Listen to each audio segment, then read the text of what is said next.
Good morning, ladies and gentlemen. The time is 10 after 9, and I welcome you this morning. We are going to start our commission meeting with the invocation by Pastor Mary Sellers from Latter Rain Harvest Fellowship Church. Pastor Sellers, if you'll approach the podium, good morning.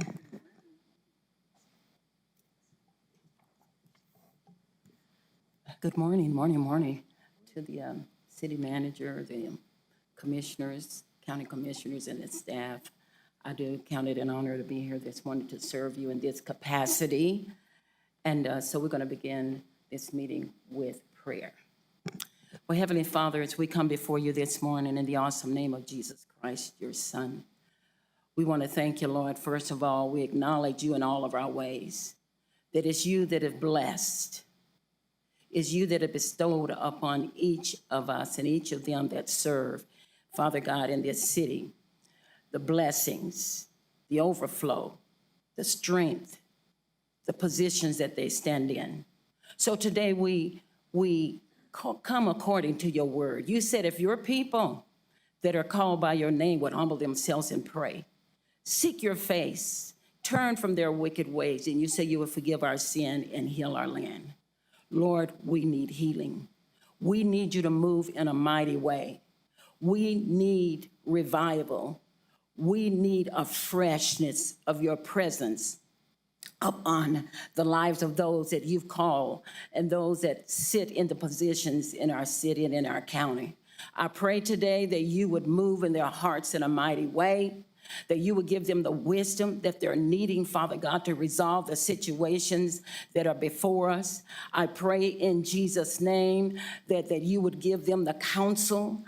I pray that you would cause their hearts to see what have not been seen before, that they will be able to do what needs to be done for the betterment of the people and the betterment, Father God, of our city, in Jesus' name. So, Father, I pray today that you would lift the burdens that are there. They're carrying a very, very heavy weight. But I believe that through you, Lord, as they acknowledge you and continue to acknowledge you, that as they move in the fear of God, that you would cause them to know what to do, not from their heads, but from their hearts. I pray that you send revival. I pray that you send a fresh outpouring of your spirit, that men and women, that they will rule by justice. They will make decisions by righteousness. They will make the decisions that they need to be made by justice and equity. So we thank you today, and we give you all the glory, the honor, and the praises. In Jesus' name, remind each of them, Father. Remind all of us that you've called us, and you called them for such a time as this. And we thank you for it, to do what needs to be done. The seats that they sit in is not an accident, because when we sit in high positions, Father God, it means that you have an agenda. So I pray that your agenda would become their agenda, and we thank you for it. Amen and amen. Thank you very much. We will now proceed to the Pledge of Allegiance, and I'd like to ask Ms. Pat Aguirre to approach the podium and lead us in the Pledge of Allegiance.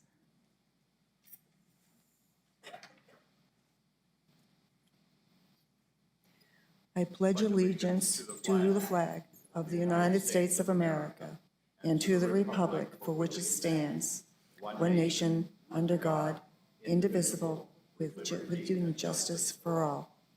Thank you.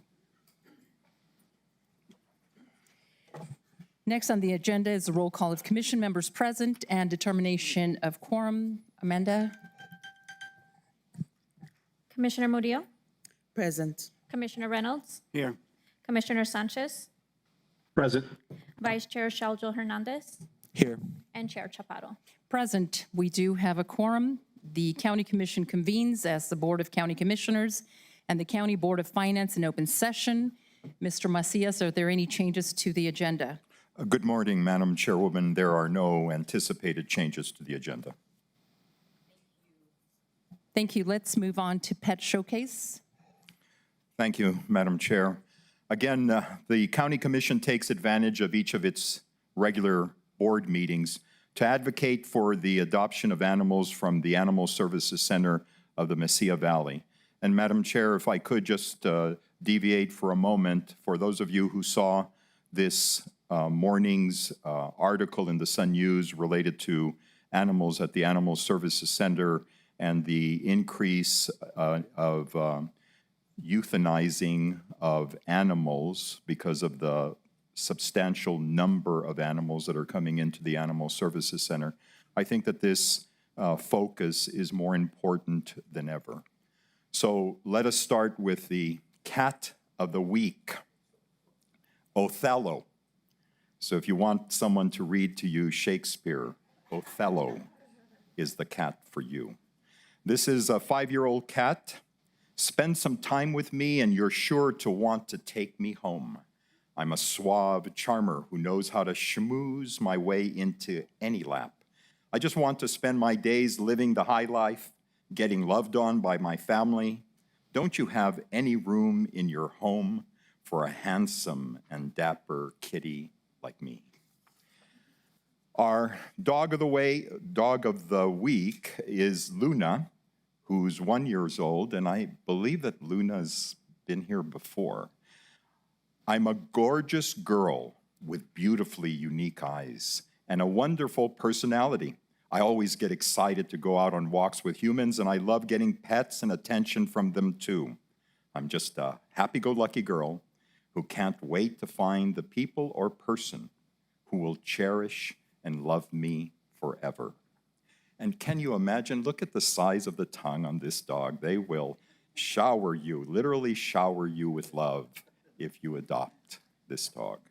So the adoption opportunities are coming up this weekend at Red, White, and Cute kickoff at Lucky Dog Billiards. So again, on behalf of the Board of County Commissions, we encourage those here in the audience and that may be viewing the proceedings to consider adopting either a dog or a cat from the Animal Services Center. And if you're giving it any thought, now is the time to do it.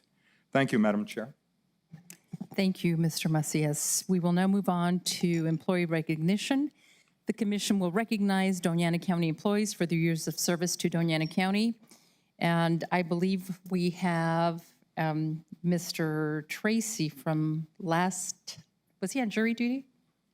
As I recall, because we were in the same courtroom together, and so you missed your recognition the last commission meeting. Let's not even talk about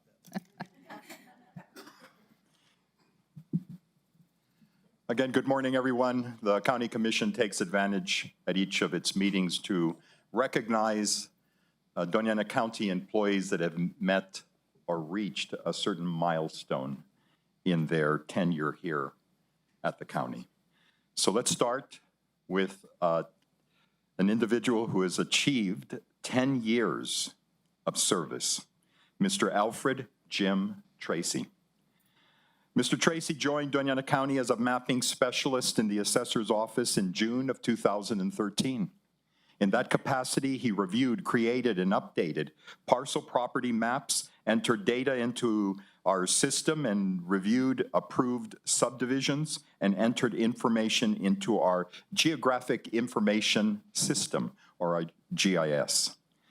Mr. Tracy transferred to the Community Development Department as a GIS administrator, where he administers street naming and addressing ordinances for physical addresses in the unincorporated areas of the county. Mr. Tracy designs, develops, and maintains computerized GIS and works with planners and other employees to develop key mapping features or functions. Jim is straightforward when he speaks to customers or colleagues and always treats others with respect. Jim is known for his giant bags of Jolly Roger candy and Dum Dum lollipops. Unfortunately, I don't see that he brought any for the audience this morning. When not at the office, Jim enjoys spending time with his mom, nephew, 2 dogs, and catching up with his son, Thomas, who lives in Chicago. He's also active in the Special Olympics community and enjoys golfing on occasion. That's a double speak for he doesn't play very well, but he shows up to the golf course once in a while. Please, ladies and gentlemen, please join the County Commission in recognizing a very special individual in congratulating Alfred Jim Tracy on his 10th anniversary and thanking him for the years of commitment to the residents of Doña County.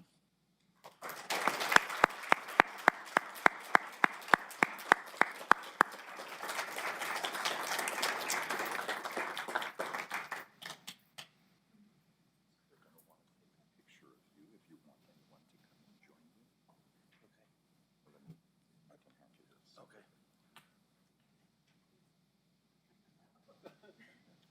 I think he's signaling for some individuals to join him for this photograph. Don't be shy. You're always sitting in the last row. Come up.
So where are we going?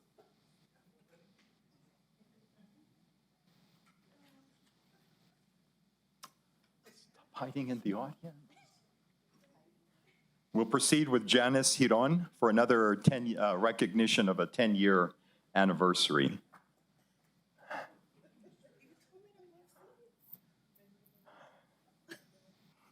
Right up in front. Janice Hiron joined Doña County on April of 2013 in the office of the Clerk's Department as a document technician. Try to pay attention to me. After a temporary assignment as a staff coordinator, she was promoted to registration lead in 2014. She was promoted again to election staff coordinator, and in February of 2022, she was promoted to the Board of Elections supervisor, her current role.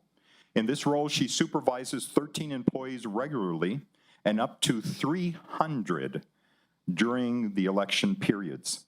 She is known for her organizational skills and great enthusiasm for her position. The biggest source of pride for her is her team members and the progress they have made to communicate professionally, even throughout what can be very difficult days. She is a self-proclaimed bookworm who spends a fair amount of time reading thrillers. So look to our social media page for her list of top 10 books to read this summer.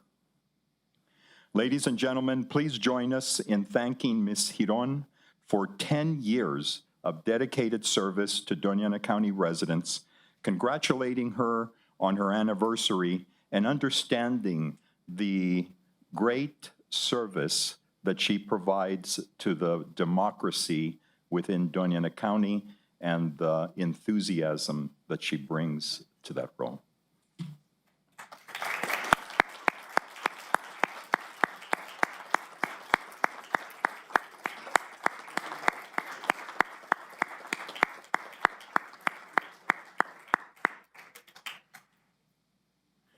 She promised her coworkers if they stood up to give her a standing ovation, she would take them to lunch today. So expect a meal.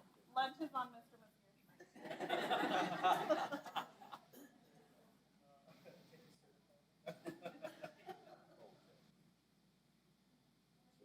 Mr. Jonathan Macias, yes.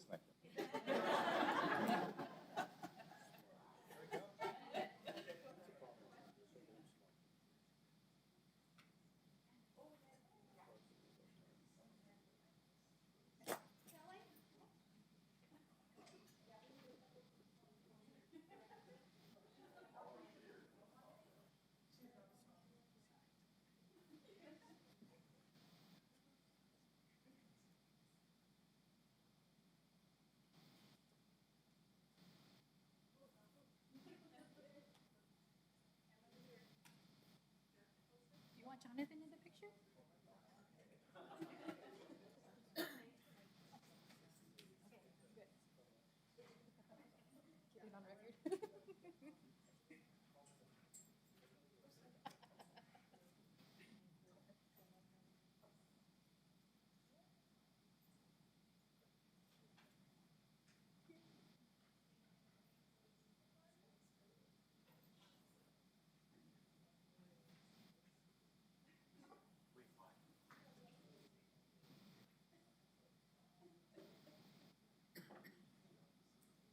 We'll proceed with Patricia Pat Ferrales.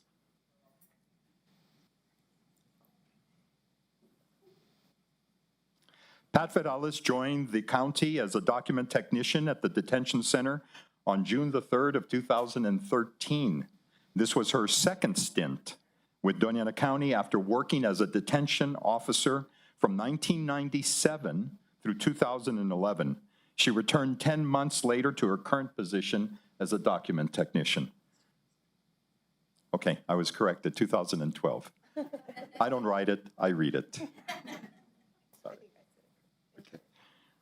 Pat moved on into dispositions, processing court paperwork for releases and sentencing, prison programs and furloughs, which is leave for family funeral or emergencies.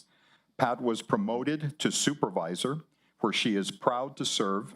Even after celebrating a 10-year anniversary, she plans to maintain her position with dispositions and be a great source of knowledge and experience for her team. Ms. Ferrales considers herself quite shy. I've never heard the following admission: boring, and having no talents. Though I believe that those of us who work with her on a daily basis would really beg to differ.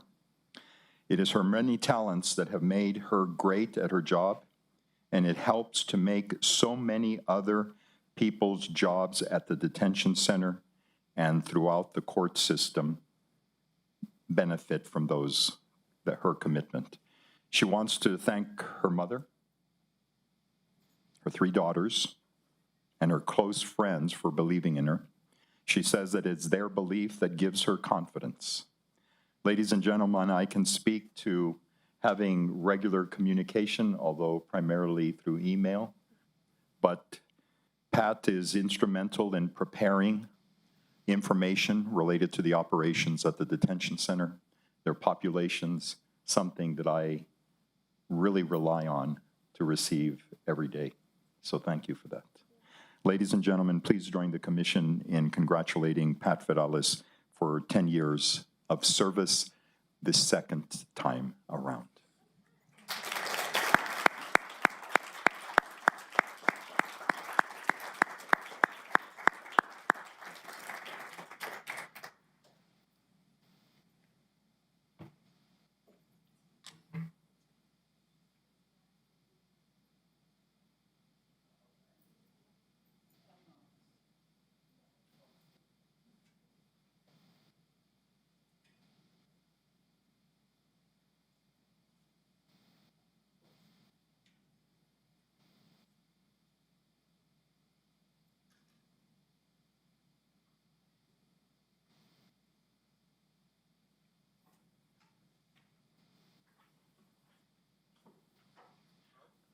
Our last recognition this morning is for 15 years of service, Lieutenant James Jim Britt.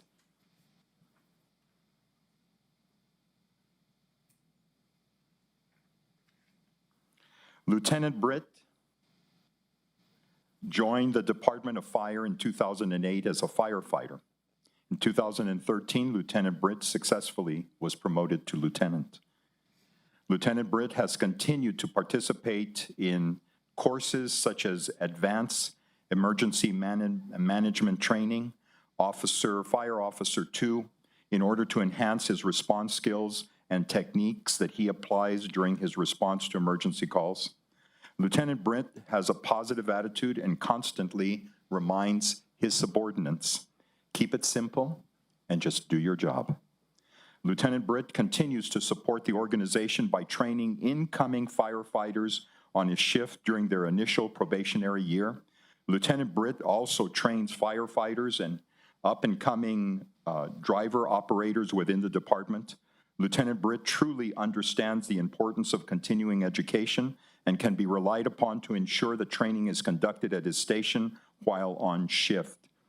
Deputy Fire Chief Eric Crispin says, we are fortunate to have a professional representing our organization.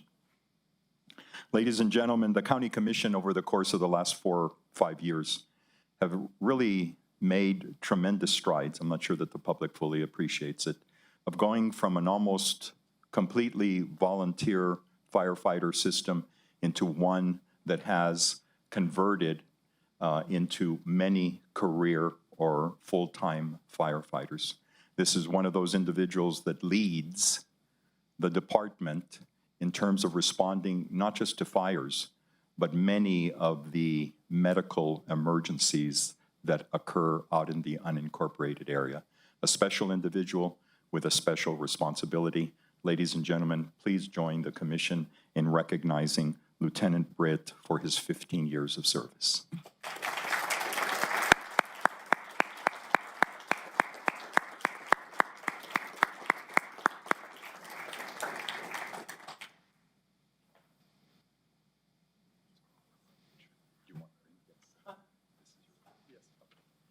Good morning. How are you?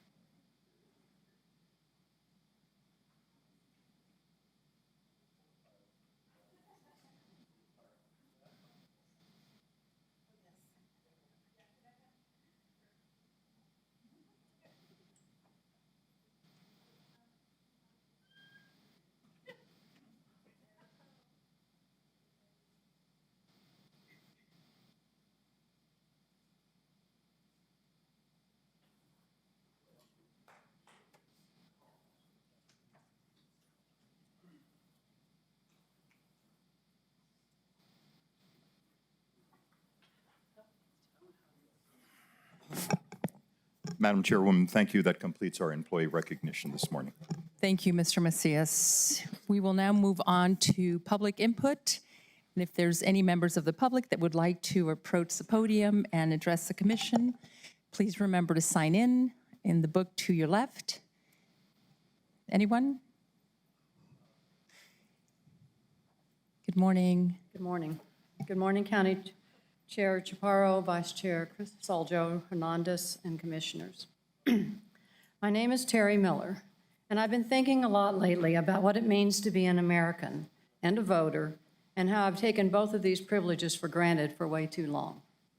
That's because only a couple of months ago I had this revelation. During each election season, I decide on the candidates I will vote for, do what I can to support their campaigns, then I vote. And then I pretty much move on with my life until the next election rolls around. But recently I started wondering what it would be like to decide to run for office, be surrounded by supporters during the campaign season, then pretty much be left on my own after the swearing-in ceremony. Then I thought how often I thank family, friends, and strangers for something they do to help me, but I rarely, if ever, thank my elected officials, whose job it is to make decisions that impact my life every single day. I might not always agree with every decision you make, but I do believe when you are voting on laws, ordinances, regulations, and proclamations, along with budget, safety, growth, and quality of life, our lives, issues, every one of you is focused on what will have the greatest benefit on as many citizens of Doña County as possible. And that commitment of yours enables every one of us to focus on what we need to do to care for our own family and friends. So I'm here today to say thank you. Thank you for taking on the enormous job of representing over 200,000 of us in Doña County. Thank you for sticking to your vow to uphold our U.S. Constitution, our First Amendment rights, and our New Mexico State Constitution. You are all examples of what being an American truly means. Thank you for your service to us all. Thank you.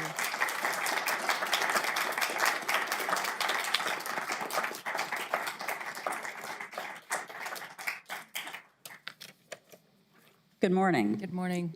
Madam Chairwoman, Commissioners. I'm Julia Brown. As we approach July 4th and think about our Constitution and Declaration of Independence, women and people of color know these documents were not written with us in mind, but over time, conscientious citizens have worked to make America live up to the promise and the dream of the grand experiment that it is. That work is an ongoing effort.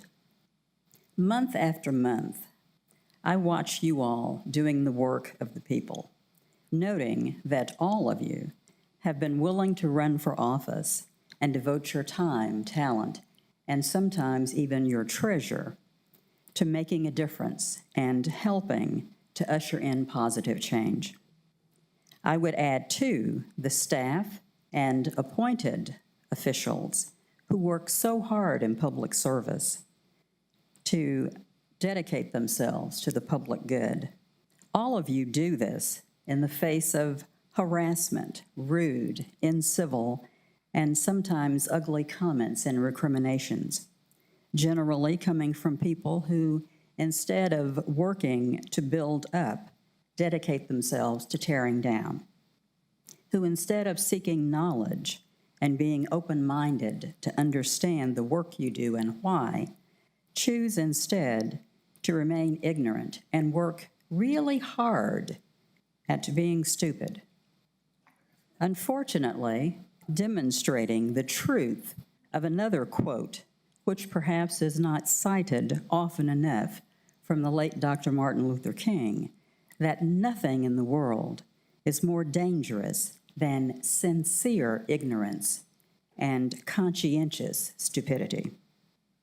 While we all have the right to our opinions and as voters should reach out to our elected officials, we can disagree without being disagreeable. So I want to commend you and the staff for all the work that you do, the work that I know from experience is not easy, but necessary. I want to encourage you to keep fighting the good fight for the sake of the residents of this county, because as the county does well, that contributes to the well-being, growth, and development of our state. I want to thank you for all that you do, not just on the dais, but in your day-to-day lives, because I know you spend a great deal of time looking at situations in the county, talking to residents, business people, visiting our various institutions to remain abreast of the conditions and searching for solutions. So much of what you do is with meager resources, and almost all of it is akin to unfunded mandates. So while we may not acknowledge often enough the work you do, the good you do, the change you are helping to make for the posterity of our democracy and freedoms, which are too often taken for granted, please know that the vast majority of residents of Doña County recognize and thank you for all you are doing for all of us. Happy Independence Day.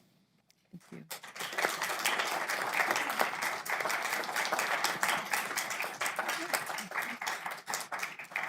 Good morning again. Good morning, Doña County Commissioners. My name is Pat Aguirre, and I am here to speak on your behalf and to thank you for all that you do for our community. My husband John and I have been residents for 16 years. In that time, we have watched the county grow with good decision-making and always working to move the city forward. We believe that our commissioners do the very best they can to meet the demands, desires, and incredible needs for this community. Our commissioners ran for their positions and were voted into their positions, sometimes multiple times. Our commissioners conduct themselves in a respectful demeanor, and you listen to us when we speak. To our knowledge, all commissioners work hard and present themselves in a civil manner, which I'm sure must be difficult when they are challenged by individuals who express themselves in uncivil ways. I will fight for those commentators to have the right to express themselves, although consideration is needed. People respond better to others when they are not proselytized to or coerced or badgered to change their views or who they are as human beings. The word grace comes to mind. I got my glasses. My husband and I are pleased to see a diversity on the commission. Each commissioner speaks for their individual district, but they ultimately make decisions that affect all of the county. Our collective commission is made up of fine people.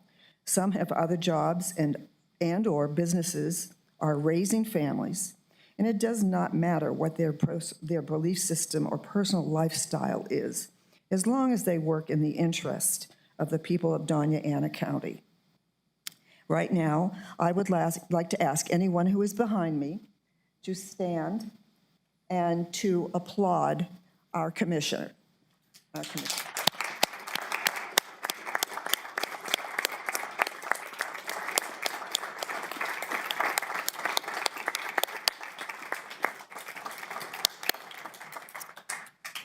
Love all of you. Thank you so much. Good morning. Good morning, Commissioners, County Manager Macias, and former County Manager Brown. I'm Lynn Moorer, a resident of District 5. I appreciate the opportunity to speak to you all briefly. As always, my words and actions are independent of any outside influence.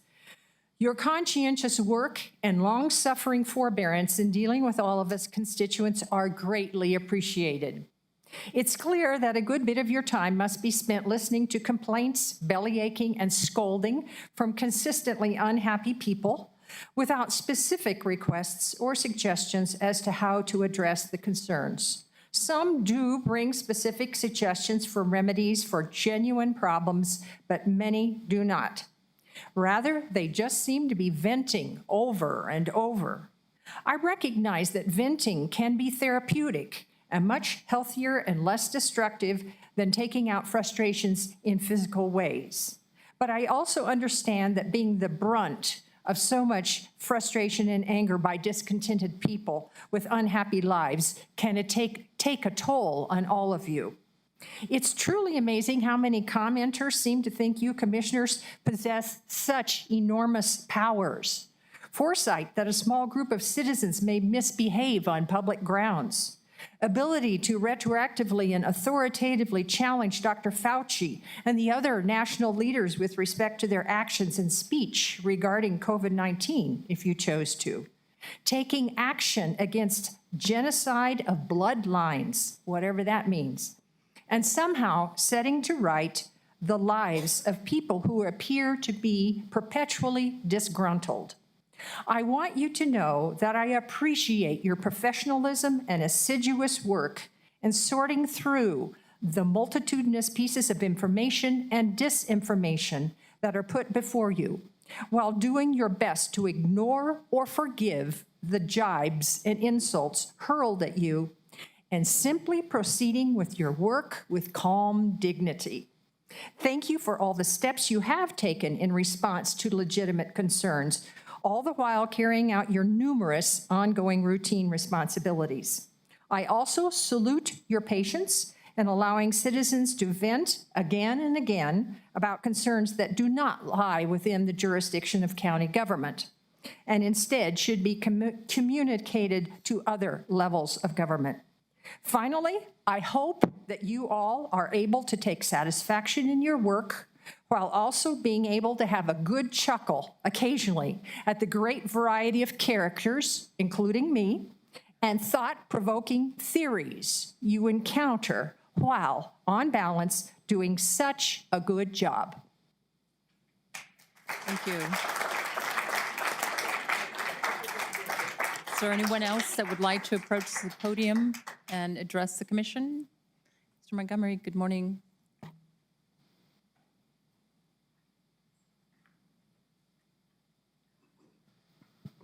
Good morning, Madam Chair. Good morning, Commissioners. My name is Eric Montgomery. I'm with the El Paso Electric Company. I am here today to remind everyone, as we are in hot temperatures, to check in on neighbors, friends, see how they're doing, invite them over for dinner. The fewer hot appliances that we have running during peak times helps us to manage the system better. This is just a strategy that we can all work together on to manage our peak load as we go into these few hot weeks. We remind everyone to stay hydrated, use lots of sunscreen, enjoy the outside, and on behalf of my kids, the personal recommendation is to eat more popsicles. So I also wanted to take the opportunity on behalf of El Paso Electric to thank the Commission and Doña County for the summer internship program. You'll see notice behind me lined up. We have several of our interns that are participating in that summer internship program, and so I wanted them to each come up and introduce themselves and talk a little bit about who they are and what they're doing. So following me, see if I have the order right, I'm going to go Vincent, Trinity, and Ava. Thank you very much. Good morning. Good morning. My name is Vincent Demando. I've been working at El Paso Electric. My work mostly consists of researching other companies and how their economic development for their communities compares to ours and other companies. I would also like to thank the Commission and the county for helping me achieve this position and help me grow my future. I go to Alma de Arte.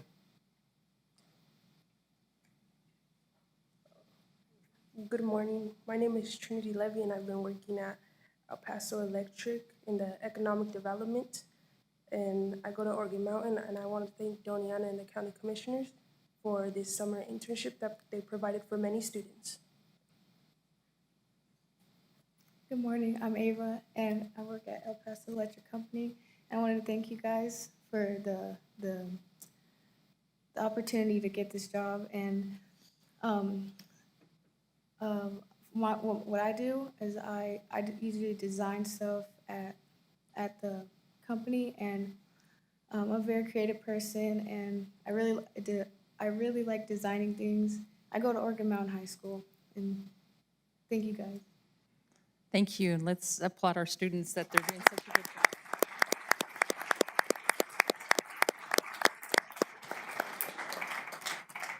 I just want to take 5 seconds to say that I've been incredibly impressed with the talent of our high school students through this program. And again, thank you, Doña County, for helping to get these students out into the public and get items on the resume. This has been a great experience. Thank you.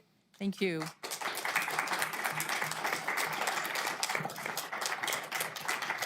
Is there anyone else that would like to approach the podium and address the commission?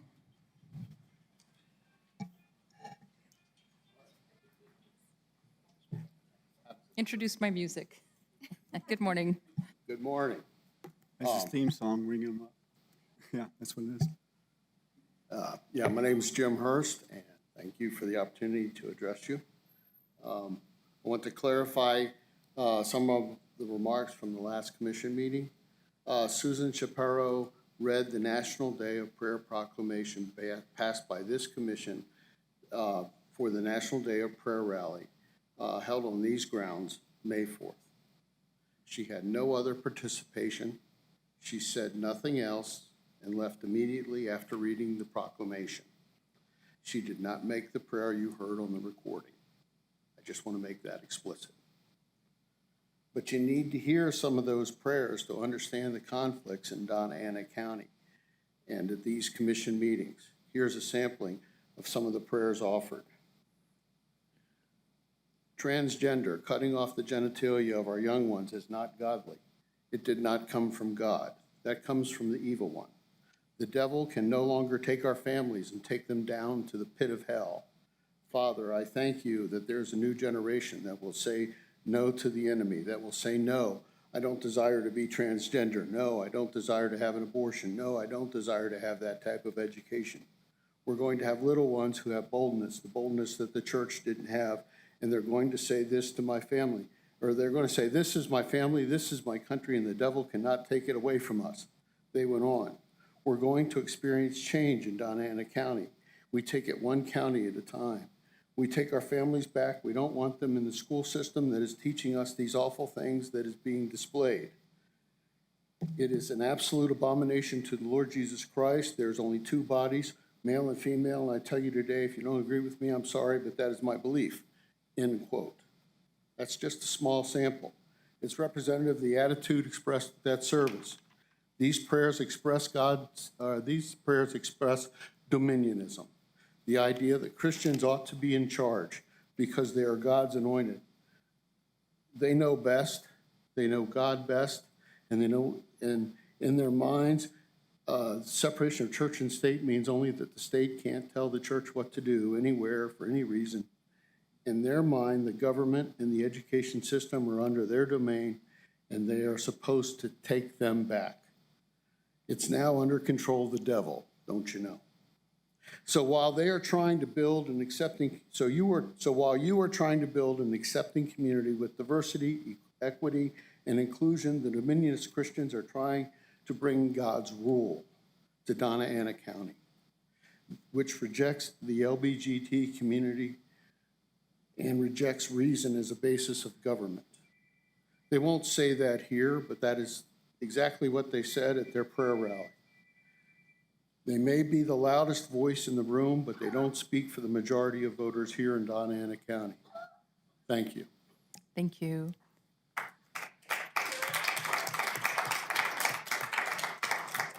Is there anyone else who would like to approach the podium and address the commission?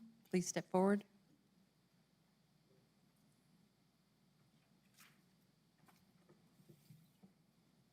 Good morning. Good morning, ma'am, Chair, committee. Yeah, good morning to you all. It's interesting that he preached the word rather well, I think, this morning. As far as a mistake, dominionism isn't quite the Christians running the government.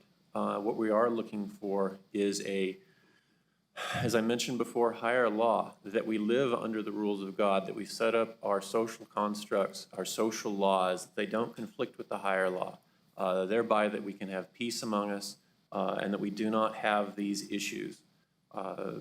We're talking about genocide of bloodlines, which is actually mine, so thank you. That was an interesting thing. I did not expect myself to be quoted in this place.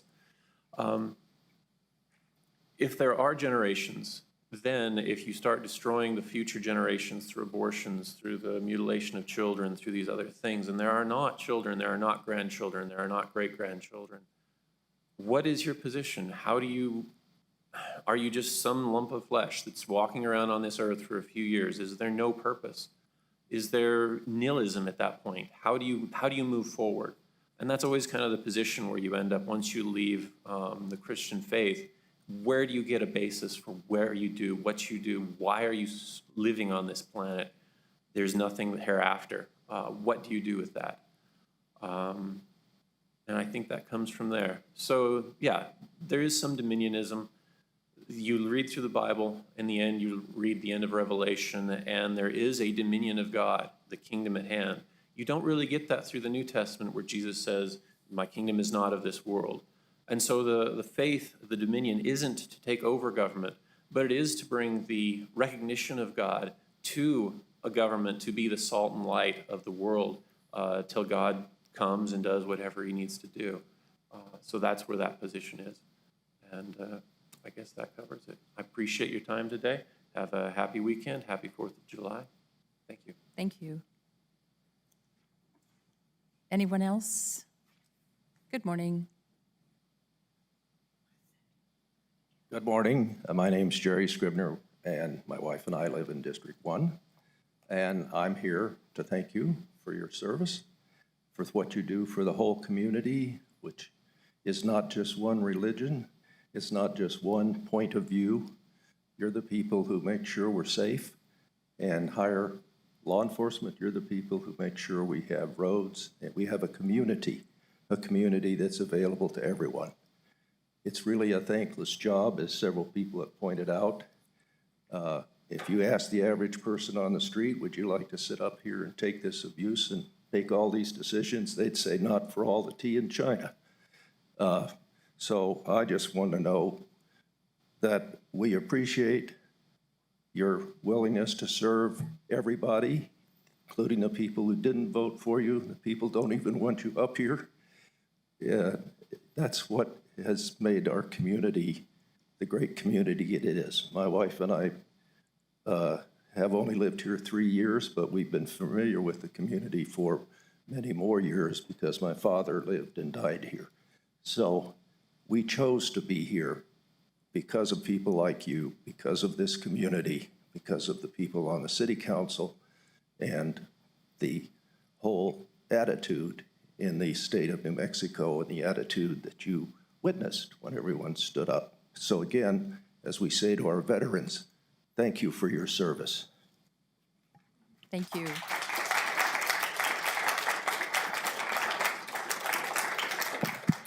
Thank you. Is there anyone else that would like to address the commission?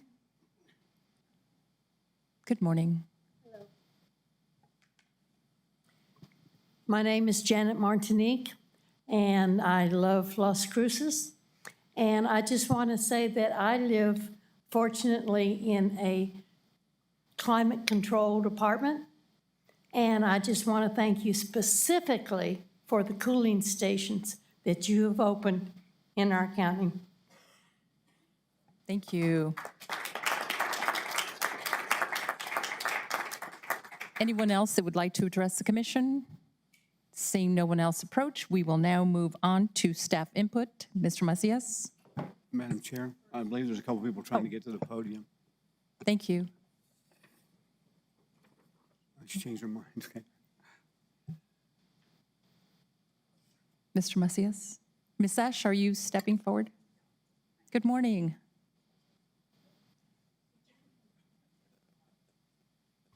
Good morning. My name is Jane Ash, and over the years, I have participated actively in helping elect county commissioners that I believe would do a good and responsible job in caring for all people in our county. I know these commissioners well, with the exception of perhaps one, and I know that that is what has happened.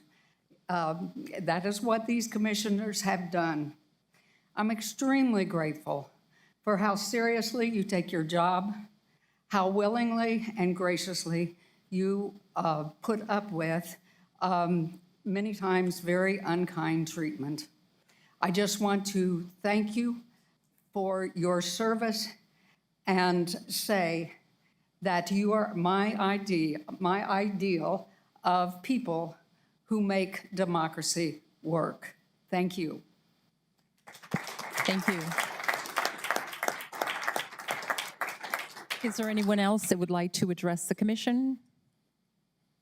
All right, then we will move on to staff input, please. Mr. Macias? Thank you, Madam Chairwoman. I'll have Mr. Gwen go first, please. Good morning, Mr. Gwen. Good morning, Chair Shapiro, commissioners.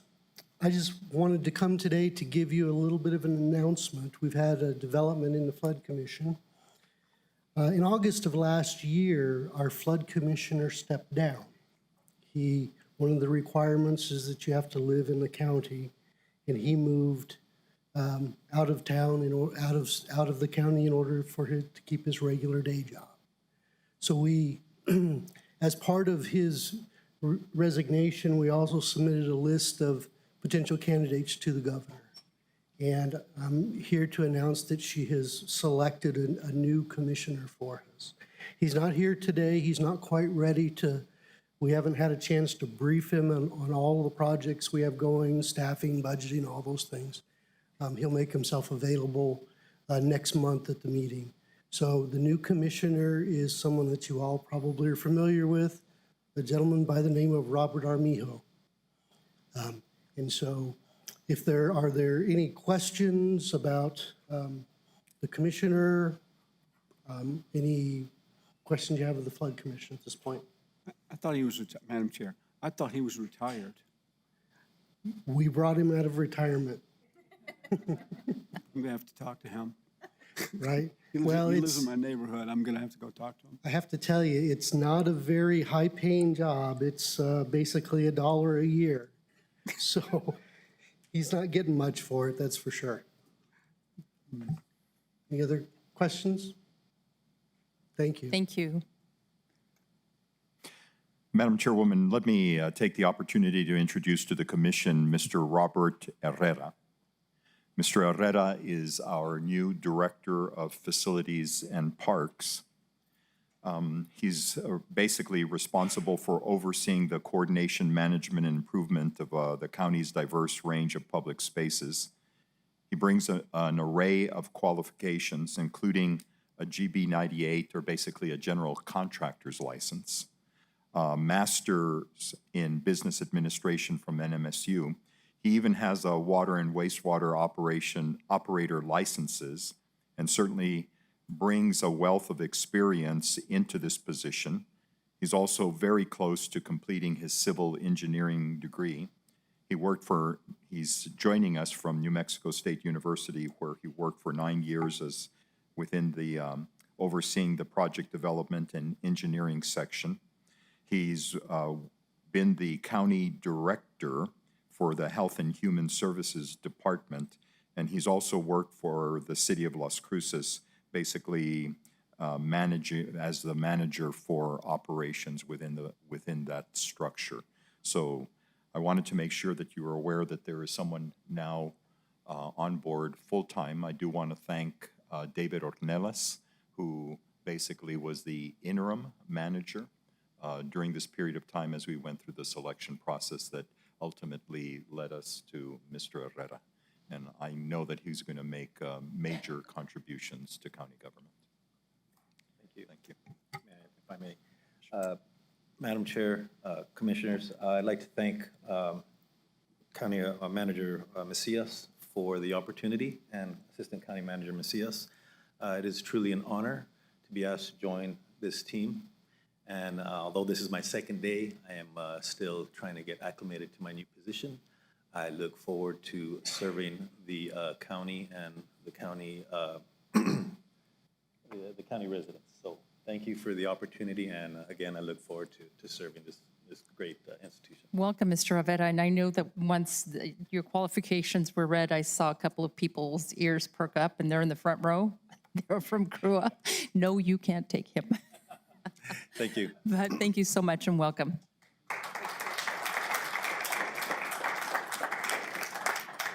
Madam Chair, I just wanted to note, since El Paso Electric brought up the student interns, that some of you were participating in the banquet at the Hispanic Chamber of Commerce this past weekend. And I had an opportunity to meet 5 of the student interns that were placed through the summer enrichment program. I want to let you know that, again, the first year, this is the 3rd year that the county has utilized funds from the Public Education Department. First year we placed 450 students. Last year we placed 850 students across the county. This year we're just, I believe, under 1,200 students throughout placements. And Hotel Encanto should be at least, well, Hotel Encanto and the city of Las Cruces. The city of Las Cruces really, I think, has placed 100 interns. The Hotel Encanto, for a private entity, had picked up 21, but 5 of them were there basically helping with the banquet over the weekend. They were part of those that put together the absolutely beautiful, stunning decorations that were in place. I had a chance to meet with them after the banquet was over, and they were really absolutely enthusiastic about the job. They were very excited to have been given the opportunity. And again, for the public to understand the significance of this, over a 6-week period, these students are being paid $15 an hour with the opportunity to work for 200 hours and earn $3,000. So it's something, a phenomenal opportunity, and the numbers are pretty staggering as they compare to other areas around the state. Thank you, Mr. Macias, and that program is very worthwhile. I also had an opportunity to speak to some of the interns there, and they were just so enthusiastic, and they're like little sponges. They are way smarter than I was at my age, way more polished and way more educated. So thank you to the businesses for allowing them to come into your businesses and being great mentors to our students, because it's sorely needed. We will now move on to county elected officials' input, and Ms. Zamora, you will be presenting a report on behalf of Dr. Askin. Good morning. Good morning, Madam Chair and Commissioners. Again, my name is Caroline Zamora. I'm the Chief Deputy County Clerk. I'm here on behalf of our County Clerk, Dr. Amanda Lopez Askin. She's actually presenting at a conference on ranked choice voting right now.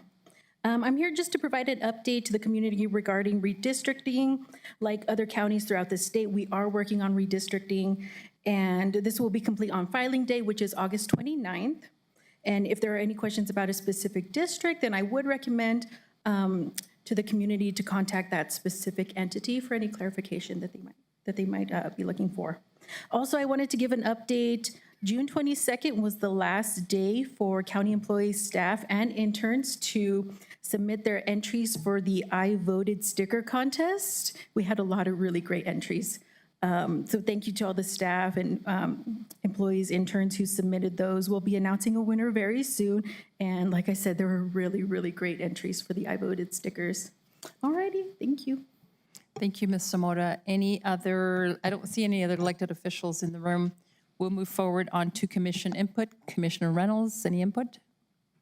Madam Chair, as you know, I was also at the, also attended the banquet for the Hispanic Chamber, and it was a great event.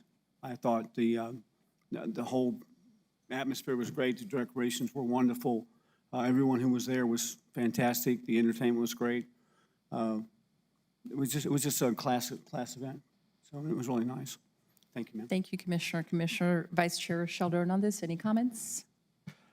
I just want to say thank you for everyone that comes up during public comment. I know it's hard being on this end of it, but you all make it really nice and enjoyable. And I just want to say thank you for anyone that's left for your kind words. So thank you. Thank you. Commissioner Murillo, any comments? Not at this time. Thank you. Commissioner Sanchez, are you still with us? Thank you, Madam Chair. The only thing I just wanted to point out, and I know it was mentioned earlier during public input, just to remind the public with this immense heat that we're having at the moment, that take advantage of the cooling stations in the county as well as the city of Las Cruces. I know a couple of my fellow commissioners have already shared some of the posts online, but I know out of the ones that I saw, the Las Cruces Sun News did an excellent job of putting all the cooling stations across the county on a map, so that if you can go and click the link there, you can see what your closest cooling station is across the county and in the city of Las Cruces. So just wanted to make sure that our residents were aware of them. If they need them, we're there to make sure hopefully they can take advantage of these, so that they're not put into life-threatening positions. So, but that's it. Thank you, Madam Chair. Thank you, Commissioner Sanchez. And ladies and gentlemen, I'd like to apologize for my tardiness this morning. I had a very early breakfast with the Speaker of the House, Martinez, and then I was addressing the House Finance Committee, or the House Legislative Finance Committee, to further ask for more monies for our county and to ask for more collaboration among the representatives and our senators. And I'd like to publicly thank the representatives and the senators from this county. They are doing an amazing job. Thank you so much, all of you, for your support. And thank you, Speaker Martinez, for coming down and visiting us. So if there's nothing else, commissioners, we'll move on to minutes. That's agenda item number 1. May I please have a motion? So move. There's a motion by Commissioner Murillo, second. Second. Have a motion by Vice Chair Sheldo Hernandez. Any changes to the meeting minutes, commissioners? May I have a roll call vote, please? Commissioner Murillo? Yes. Commissioner Reynolds? Yes. Commissioner Sanchez? Yes. Vice Chair Sheldo Hernandez? Yes. And Chair Chaparro. Yes, the motion carries unanimously. We will move on now to agenda item number 2, presentations and proclamations, the county logo design contest presentation. Good morning, Ms. Skipper. Good morning, Madam Chair. Good morning, Commissioners. My name is Anita Skipper. I'm the Public Information Officer for Doña County. I'm here to share the logo submissions received from the county's logo design contest. We asked the residents to submit their ideas reflecting how they see the county, and they did. So I'd like to start with a brief history of the current logo for those who are watching and are not familiar with that history. George Gray, an art teacher at Las Cruces High School at the time, designed the current Doña County seal in 1958. The county sponsored a contest for the design, and he entered his rendition hoping to win the grand prize of a whopping $25 savings bond. That today would be worth $183.12. Mr. Gray said he designed the seal with the following considerations. So if you could bring up the seal for me, guys. Okay.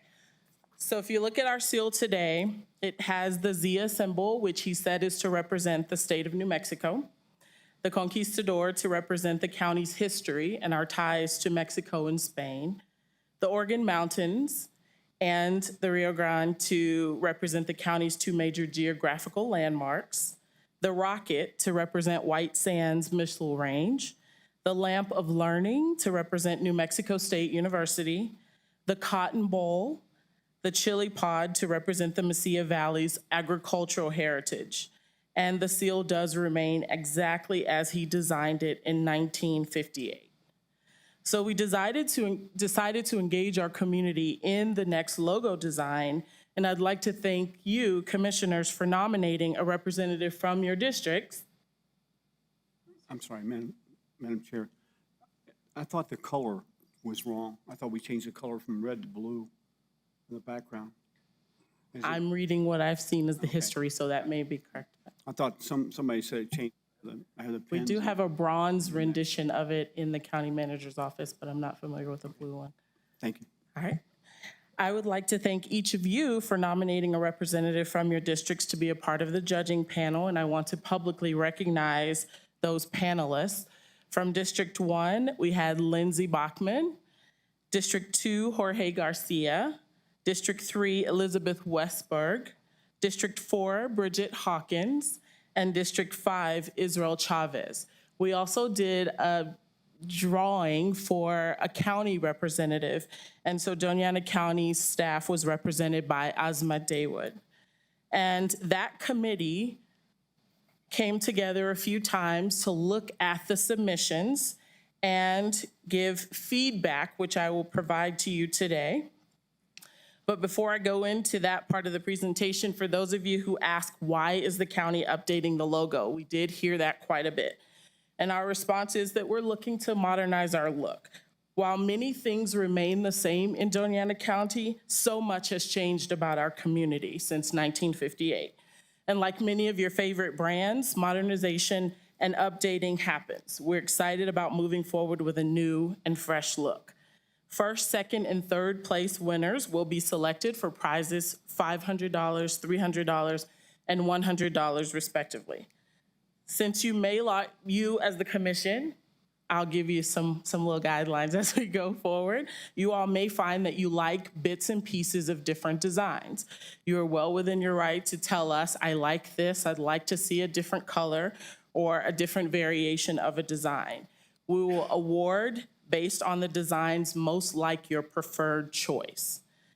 So first, we will take a look at a slideshow of all video submissions before I share with you the top 6 that were referred to you.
Thank you. And for those of you who thought that went pretty quickly, remember you can always visit a replay of this entire meeting on our YouTube page at Doña County Government. All right, commissioners, with your permission, I will now present the 6 finalists with feedback for your consideration from the panel. And I can also address any questions you may have and take any feedback. Can you all please cue up my presentation?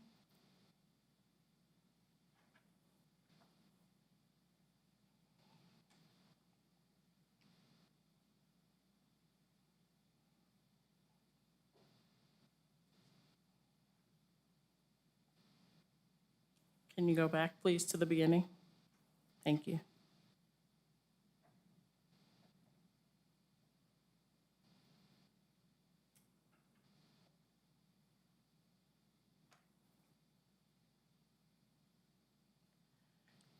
Can you reveal the section with the notes?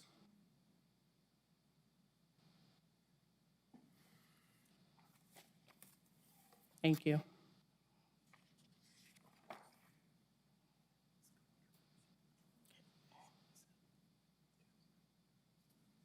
see here.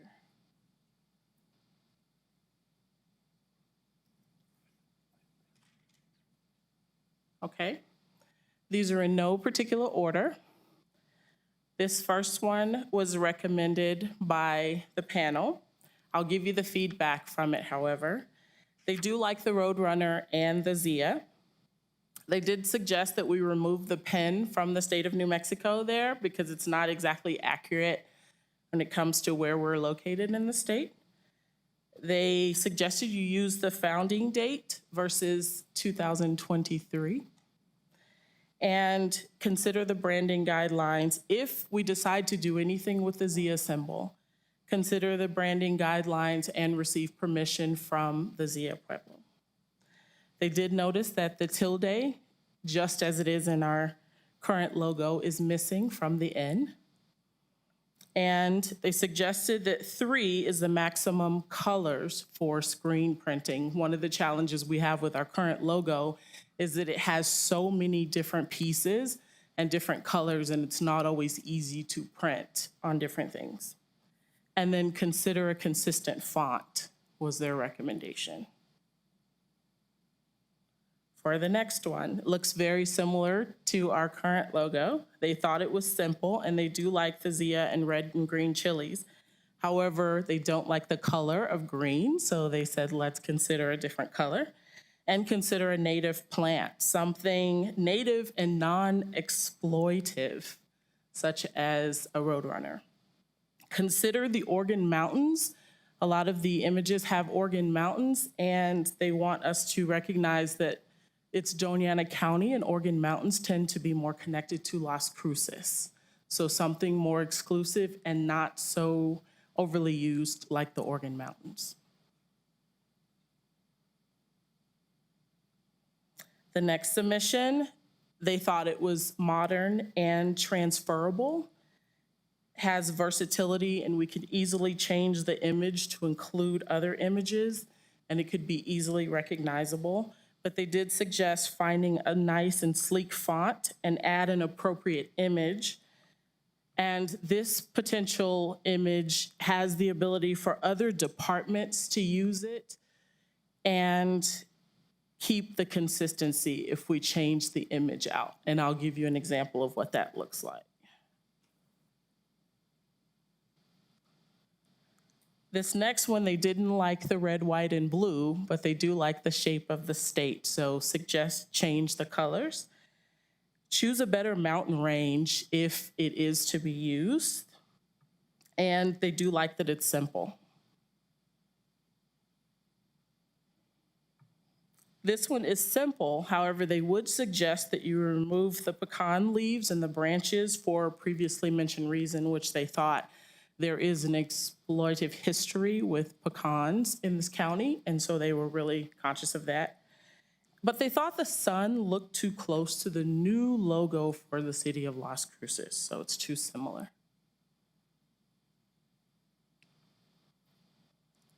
The last one, they said remove or change the geographic images. They weren't crazy about the photography and the crosses that reminded them of Las Cruces as well. But they thought a more modern font would improve this image if we're using the Zia symbol. And then also remove the year, because they said the county has towns that predate the founding of Doña County. So remove the date. Now let's look more into the feedback.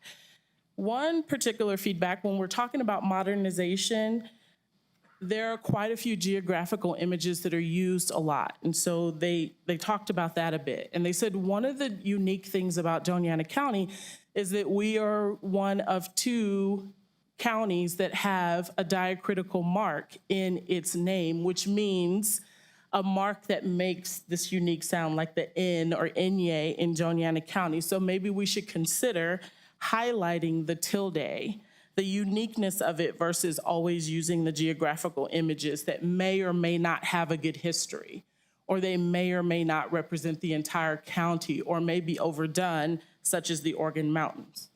They also ask you to consider maximum 3 colors for geographical for screen printing.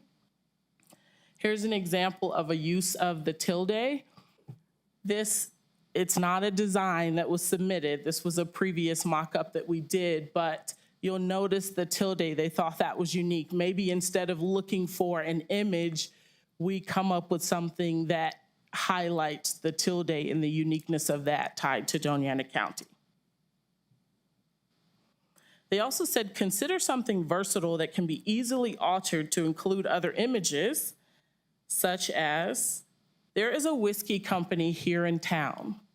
You'll notice that there are different bottles of whiskey here, but they're able to change out the image, but because the font is the same, you recognize the brand even if the name is different. And so they specifically mention this because you'll notice there's a 6-shooter here, but there's a Roadrunner, there is a rabbit, there's a cat, and they can switch it out, but you still know the name of the company. And the city of Las Cruces is doing something similar. They have a new logo, but it's Pride Month, so they're able to alter it to fit, but it still is on brand. So the committee did suggest that we consider something, particularly since we have at least 7 or 8 departments in the county with unique logos. It might be a potential for us to streamline and all have the same logo while still representing the uniqueness of our departments. They were really adamant about, if we are using the Zia symbol, be respectful and seek permission from the Zia Pueblo.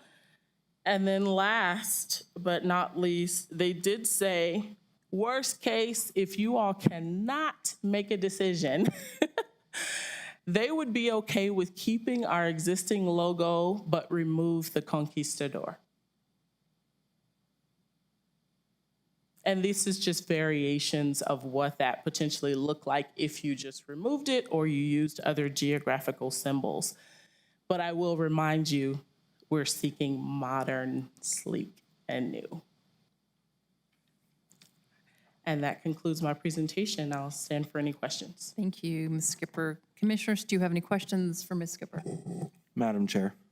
Vice Chair Sheldon Hernandez. I just want to say thank you to Ms. Skipper for getting this going and working on this and corralling the herd of cats called the commission into getting this done.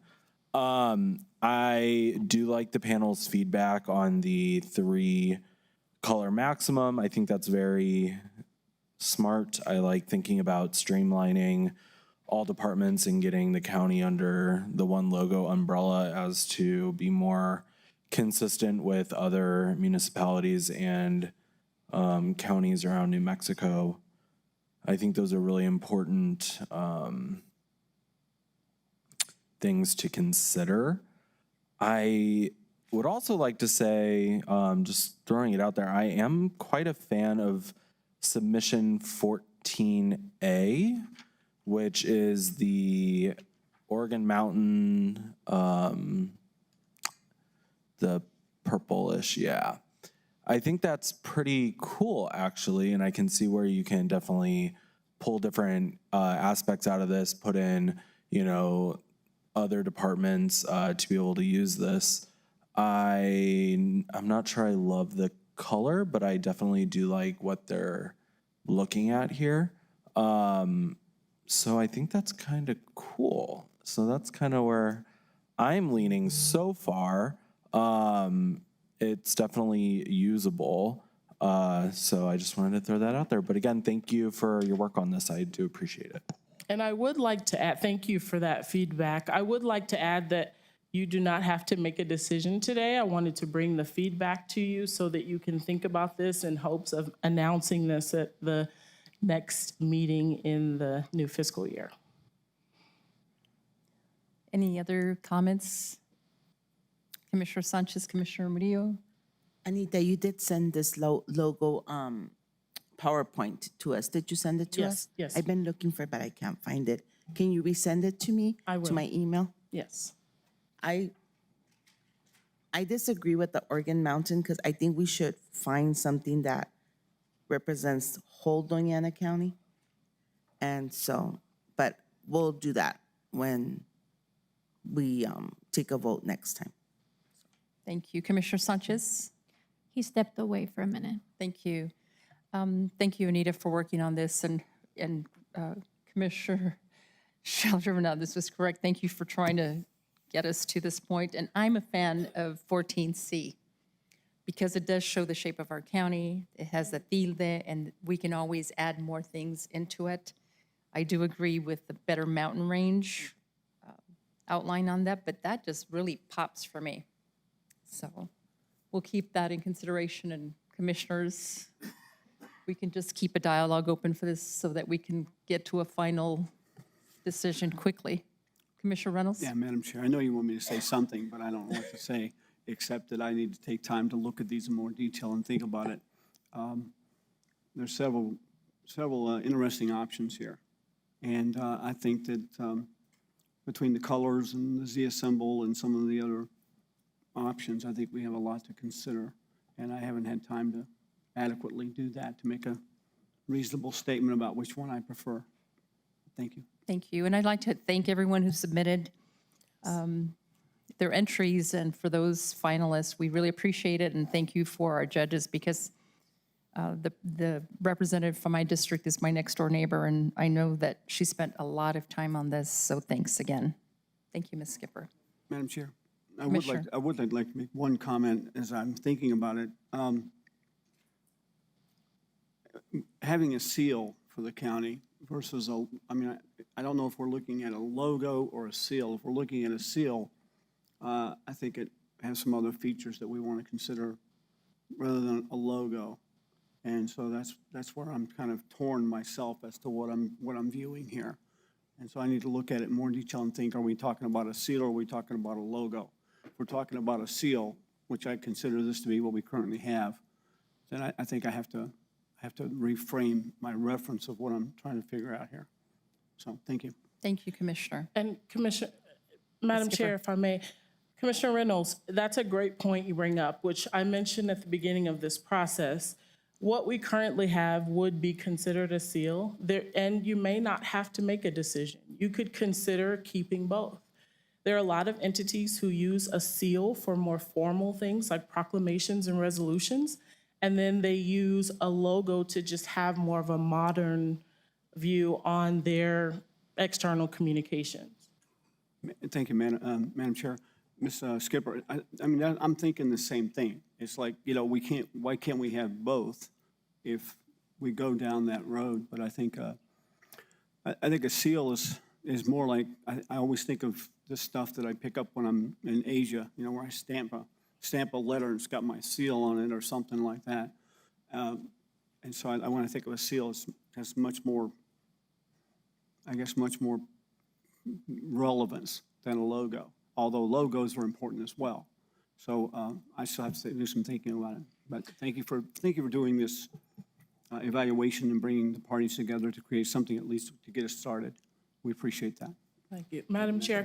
And this is a great time to consider all of that, because this is tied to our branding, our image. Who do we want to be perceived as in the public? So if we're going to make those kind of decisions, this is that time, because I've had other departments reaching out to me and I said, wait, don't buy anything yet. Don't print any more shirts. Don't do any of that, because things will be changing soon.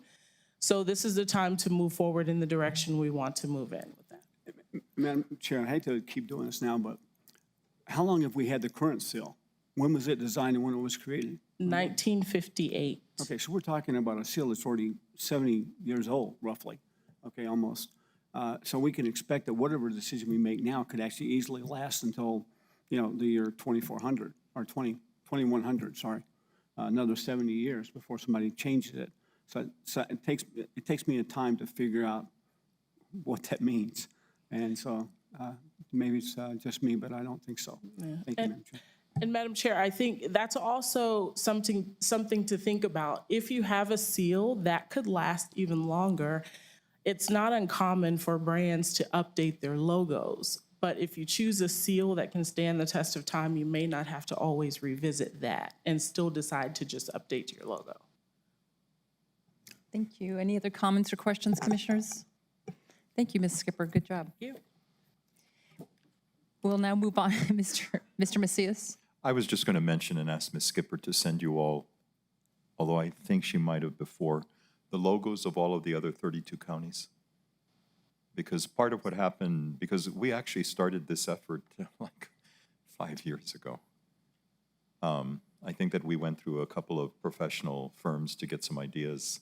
I never thought that they really came up with kind of a sleek, modern type of look, because if you go and look at all of the counties, they tend to have a historical basis, something similar to what we currently have.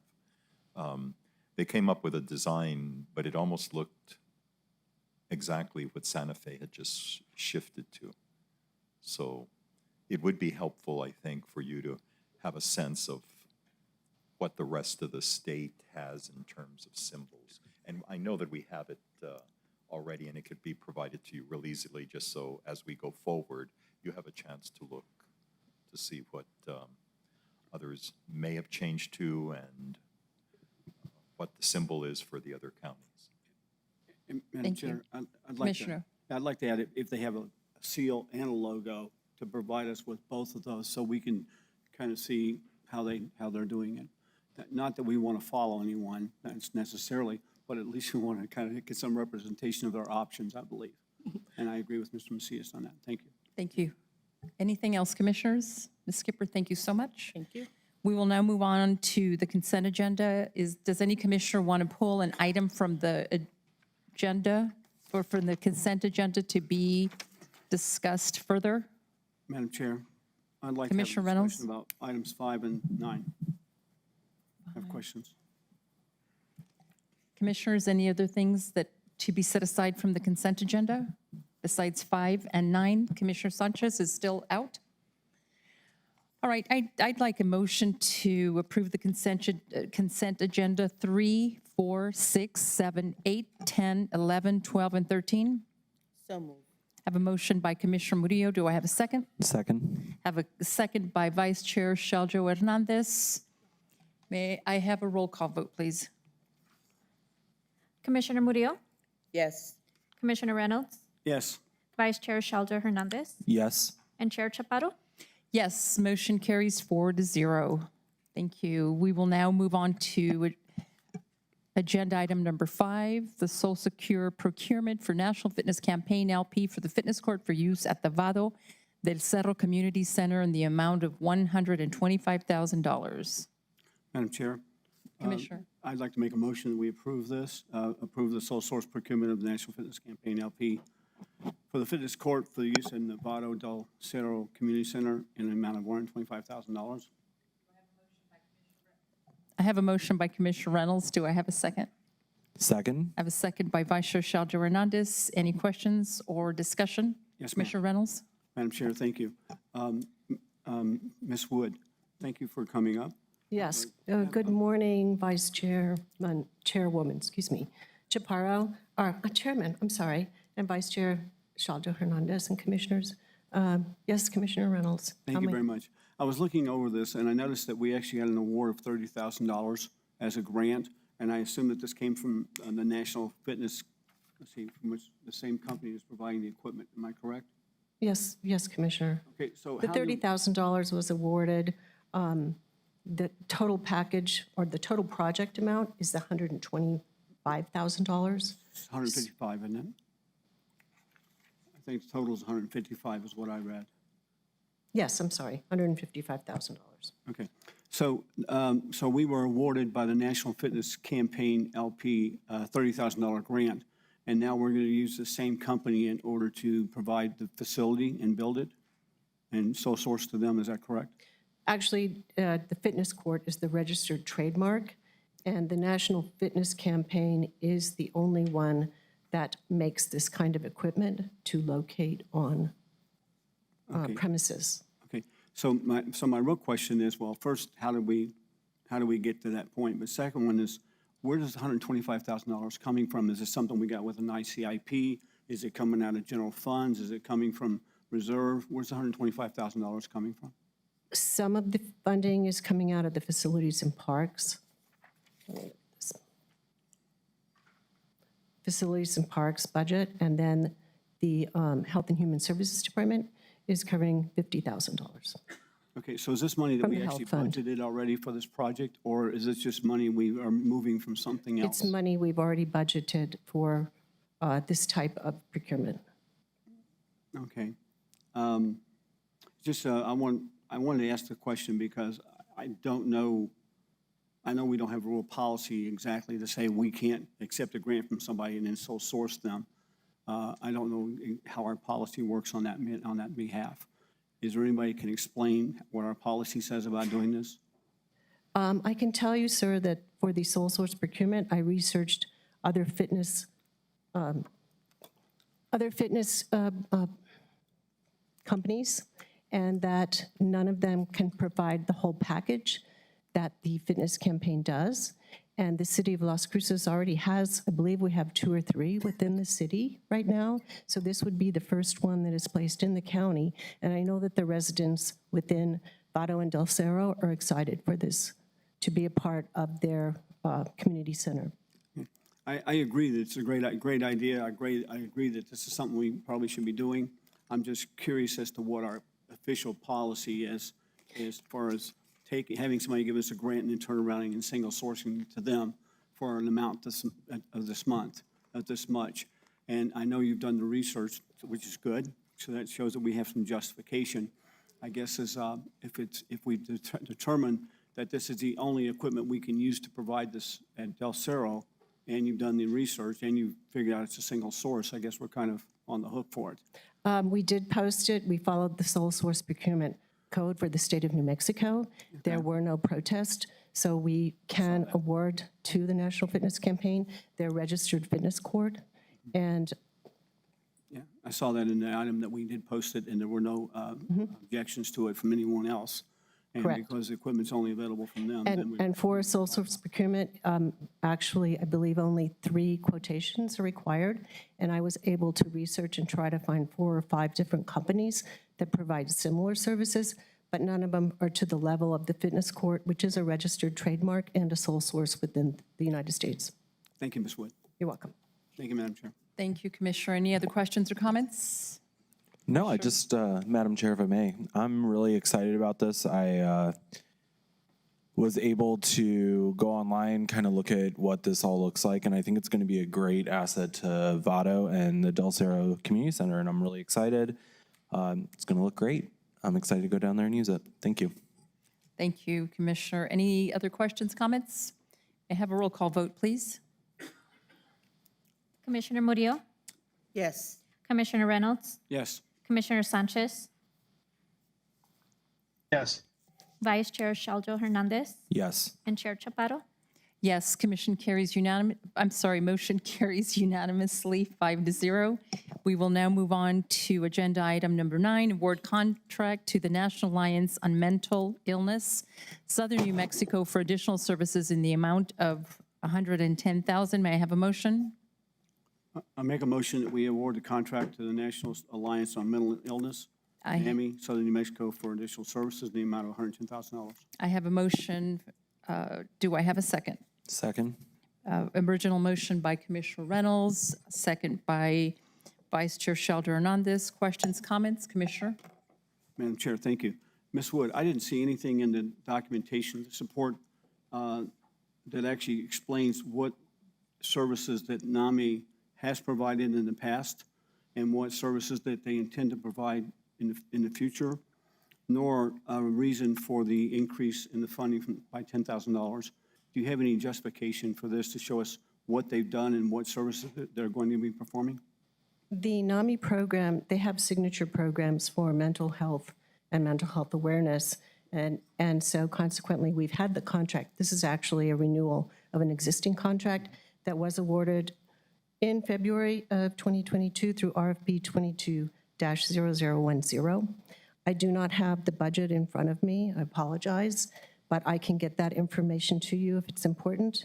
The original contract awarded was $100,000, therefore it did not require approval by the Board of County Commissioners because it's within the county manager's signature authority level. The additional $10,000 is services we have requested to help participate in not only the State of New Mexico Connect, but also we are working towards implementing and developing a Doña Connect website that will allow those with behavioral health issues to be able to access the different resources available, and that will be open to other practitioners as well as the county and state. Okay, so I'm thinking, so in the last $100,000 contract over the last year, they have participated at the Crisis Triage Center, or at the Yes. hospital, or where have they done this work and what have they done? They do training. I can send you a copy of the contract. I don't have all the information directly in front of me. So they work at the Crisis Triage Center? I think they work with people at the Crisis Triage Center, or the Crisis Triage Center refers people to them. We also offer, the county takes courses through them. They have signature programs that are developed by them and that are offered throughout the county. And there are trainers in the national, it's a National Alliance of Mental Illness. And I'm aware of what NAMI does, and I know that they're a national organization, and I know that they provide a lot of options. I guess what I'm trying to figure out is specifically what they do for the county and where they I work. can share that contract with you, Commissioner Reynolds. I do not have it in front of me, and I will be happy to share it with each of you, each of the commissioners. I think that would be great for me, because when we get these contracts, in my opinion, I'd like to see a little more detail about exactly what they're performing, because as a rule in business, when I generally look at contracts, I get some detail about what the expectations are, whether they've met the previous contract, how they've met the contract, what they plan to do differently. I mean, that kind of detail is really missing from this, and I would really like to see that as part of the package that we get, so I can review that without having to have this kind of conversation publicly. Okay? All right, we can do that, sir.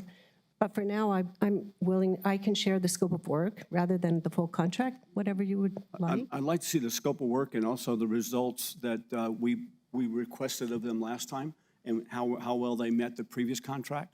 Okay, So, and we can do that. If we asked them to do 100 hours of training, we got that. If I asked them to put together a Connect, they said they'd do it in 3 months, they did it in 6 months. I mean, that's the kind of results, tactical results I'd like to be able to see. We do have that data available that we can share. Thank you, I appreciate it. And Commissioner, do you need that data right now, or? Madam Chair, thank you. From my perspective, I can't approve this until I have more information. That's just me. You guys can, you can do what you want. Thank you, Commissioner. Any other comments, Commissioners? Commissioner Sanchez?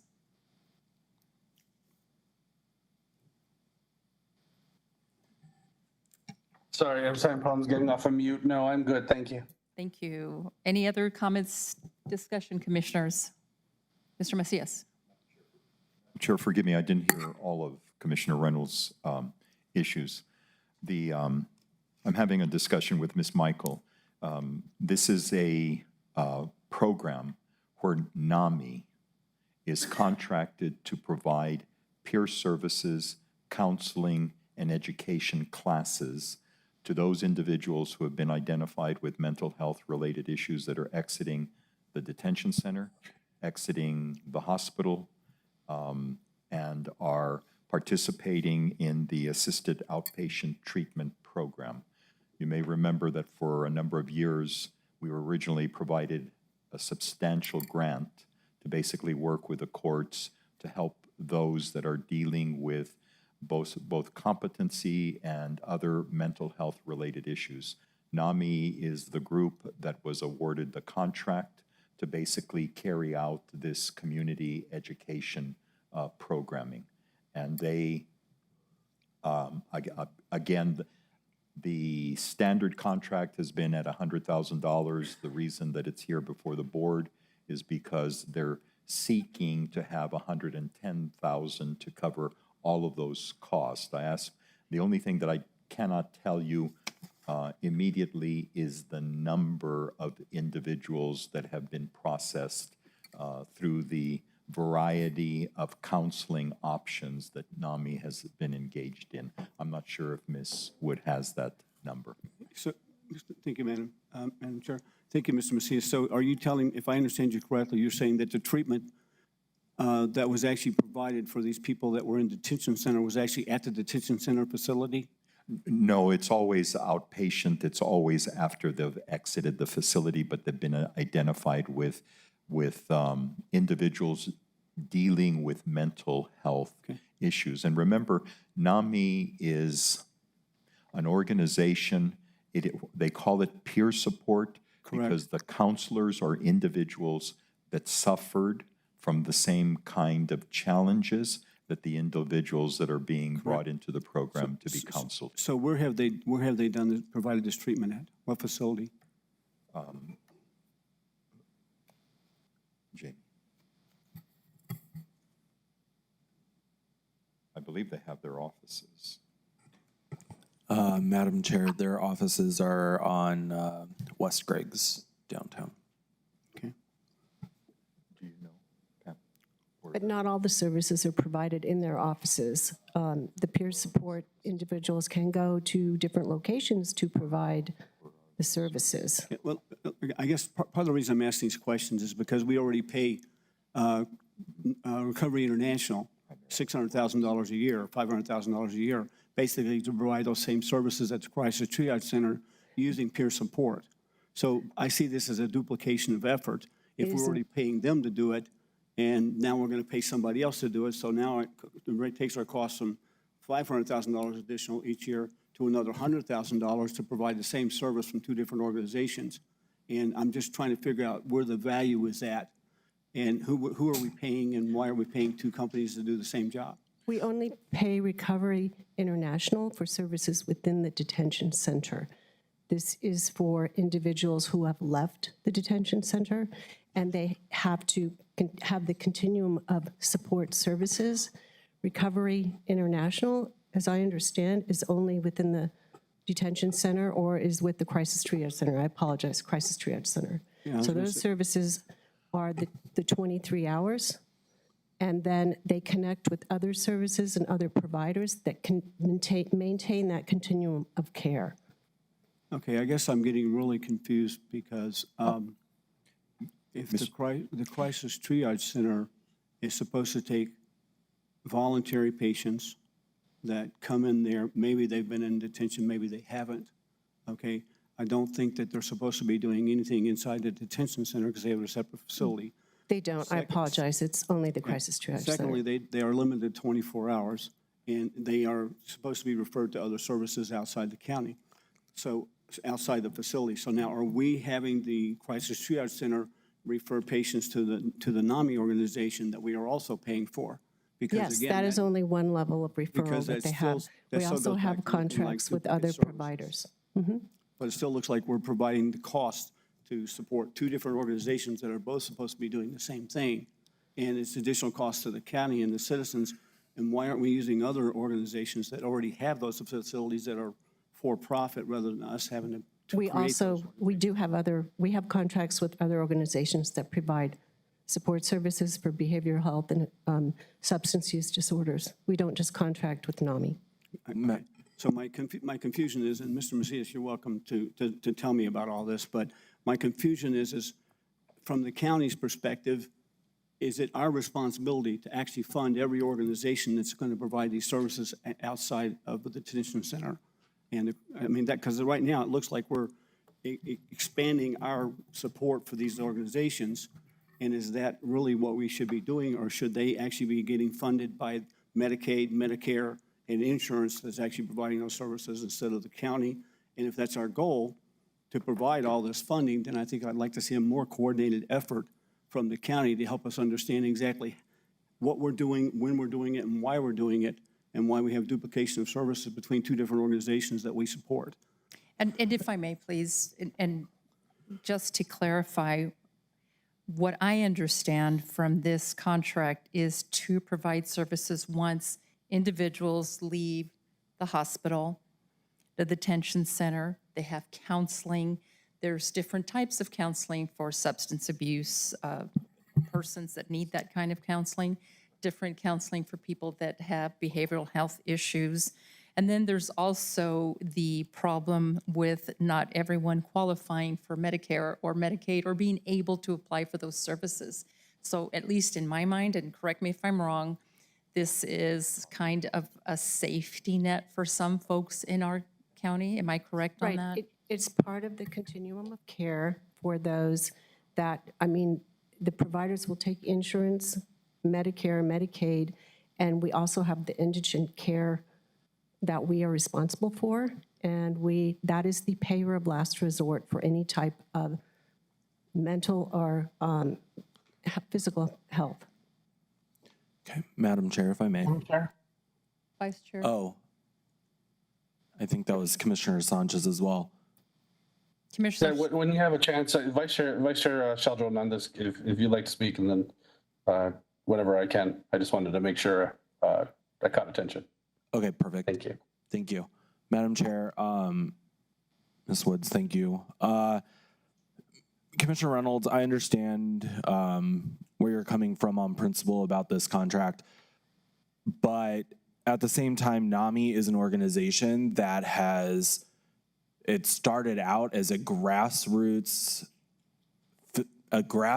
movement to get people peer-to-peer support for an ongoing mental health crisis. This is not a one-time, I'm at my wit's end, I need to go to the crisis triage center. This is I'm gonna go weekly, I'm gonna talk to a peer, I'm gonna get support, I'm coming out to my family, I'm going through a transition in my life, I lost my job, and I need to talk to someone on a weekly basis, on a bi-weekly basis to get help.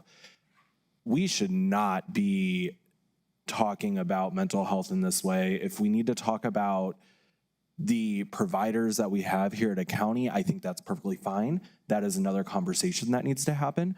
But going after mental health providers when every single person on this board has talked and supported the ongoing need for mental health providers in this county and in this in our community, I don't think we should be necessarily going after NAMI in that way, because at the end, their vision and their mission is to support people on a peer-to-peer basis for an ongoing need for services. This is not a one-time thing where you're going to get that service and get help and you're good and you go on with your daily life. This is an ongoing need, and they're a huge network throughout 49 states, I believe. And it's hard for me to listen to these conversations because deep down inside, I think that they need our support. And if this is the cost of getting people the support that they need on an ongoing basis, I think that we need to not be talking about this for this contract. I think this is a whole nother conversation that needs to be had. Commissioner Reynolds, I understand where you're coming from, but listening to this go on about NAMI is probably not the best thing to be doing right now, because it's different than the crisis triage center. It's 100% different. So if we need to look at contracts within the county, I think that's fine.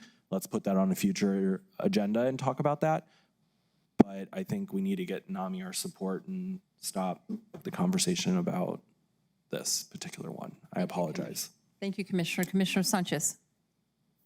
Yeah, thank you, Madam Chair, and then thank you, Vice Chair Sheldon Hernandez, for your comments. And I'm just, hopefully this won't sound like an echo chamber here, but I agree. I think there's several points that were brought up by Commissioner Reynolds. And so I just wanted to kind of address several, kind of what I've got notes here. So I think I agree in the renewal of a contract. We need, as a county, to get better on making sure that us as commissioners are seeing, or the county and our departments are providing an assessment when we renew contracts, right? I think we want to see if they're meeting their requirements of the initial contract. And so I think that's one assessment, but I agree with the Vice Chair. That should be something maybe we take for a discussion item here in July or August, so that we can understand how we have a mechanism or create a standard operating procedure that happens. The other item, when we talk specifically on NAMI, when we look exactly as the Vice Chair said, the triage center is only for 23 hours. I think I've probably in previous meetings have beat a dead horse at this point. And so I really hope that we will get moving and get some updates on where we're at on moving to a 14-day center option, because that is one of the things that would give us that ability to move from a 23-day center or 23-hour center to a 14-day center and having those options. But in terms of what NAMI does, it is absolutely outside of the 23 hours, providing peer support, providing groups and training and so on. I mean, they do so much more than just stabilization, which is what right now our triage center is set up for. So hopefully we understand that that piece of it as well. And so, I really hope that, we continue. I think as Commissioner Reynolds had said about trying to get on Medicare, Medicaid, and have a larger discussion about mental health services in the community, I welcome that, because I agree we do need a strategy in terms of how we plan to grow and even go into that 14-day center, as I mentioned before, or that option. But I think another piece of it is going to be, how do we involve the sheriff and making sure the sheriff's department actually utilizes our triage center, because I'd be curious to understand what the latest numbers are, whether they're using the center or not. And maybe that's something, as I think she's mentioned in the past, she wants an SOP so that she can use, and it's kind of perfect because she's going through CALIA certification and has all of her process books. So it might be a really good opportunity to just shine some light on working with our HHS department, RIIs, and the sheriff's department working together to create that standard operating procedure, and maybe even for our fire department, who might be dispatched on site first and may get to a scene where maybe we need stabilization, and the CTC turns out to be the right source. So I think, like I said, I think it all comes down to making sure we're having the conversations, being more educated. But I agree again with the vice chair. I think in this contract and this action item is probably not the one that we want to be having all these different conversations about. I think we should maybe look at having a deeper discussion on, like I said, we're kind of rehashing what I said: procurement, the strategy for mental health, and the operations of our CTC. So thank you, Madam Chair. Thank you, Commissioner Sanchez. Any other comments? Madam Chair, thank you, Commissioner Hernandez, Sergio Hernandez, and Commissioner Sanchez for your comments. I think maybe there's some misunderstanding as to why I brought this up. This is a contract that we weren't participating in the first time. Mr. Macias actually initiated the contract. Secondly, we're being asked to approve an addition to it. And all I'm asking for is documentation and substantiation to support the need to do both. And now maybe it just happens to be that this is the NAMI contract, but it doesn't have to be that, because I know that in many other instances over the last 4 years and plus that I have asked for more documentation to support the justification to take these actions. And this is just another example of where we're not provided enough information to show justification for the reason we had a contract and the results, and why we're doing a change in the contract going forward. So I agree with Commissioner Sanchez and Commissioner Sergio Hernandez that this is probably not the right time nor the right contract to discuss this about, but it's just an example of how we need to change our processes in the county so we are provided more information to justify the decisions that we make to the public that we represent. Thank you, Commissioner. Thank you, Commissioner. May I have a roll call vote, please? Commissioner Murillo? Yes. Commissioner Reynolds? Commissioner Sanchez? Yes. Vice Chair Sheldon Hernandez? Yes. And Chair Chaparro? Yes, motion carries 4-1. Consent agenda has a resolution number, item number 10, resolution number 2023-47. Thank you. And before we continue on to approvals, I've been asked to take a break, so we will be taking a 10-minute break at this time. The time is 4 minutes after 11. Thank you.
Calling the meeting back into order at 14 after 11, exactly 10 minutes, Commissioners. Congratulations.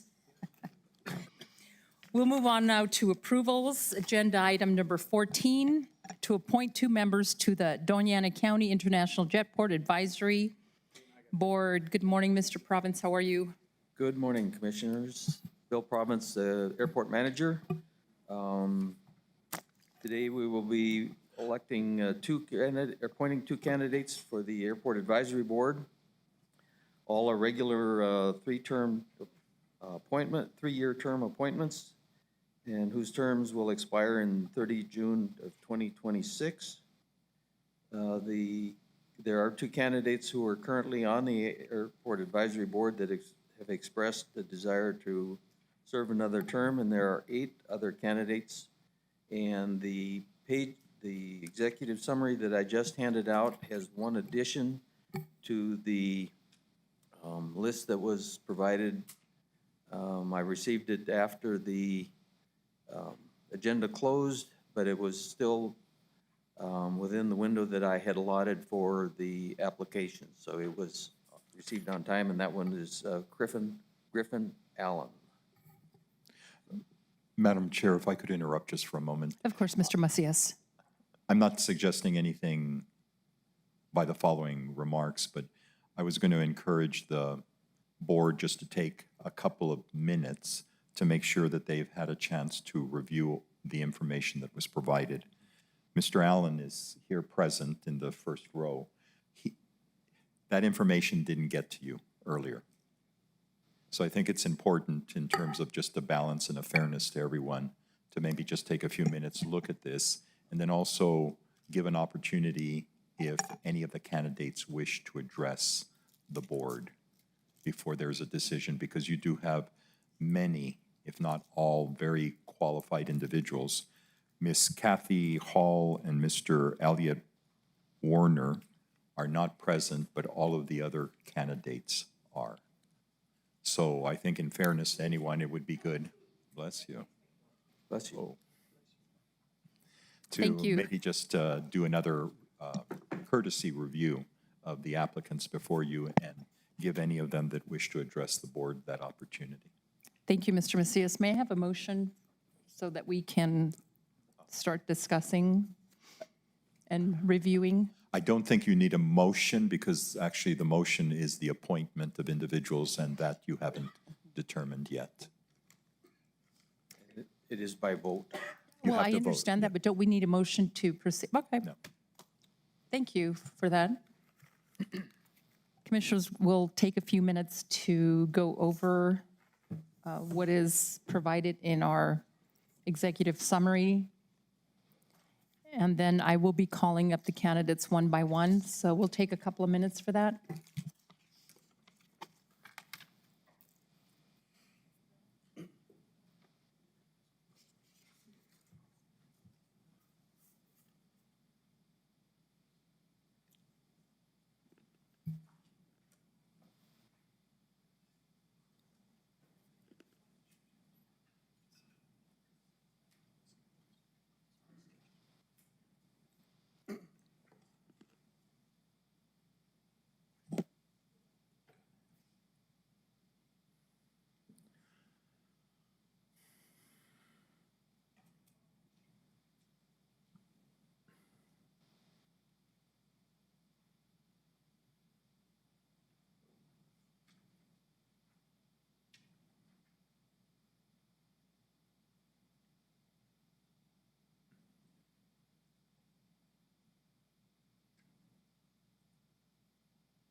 All right, I think we've had sufficient time to review what was included in our packets.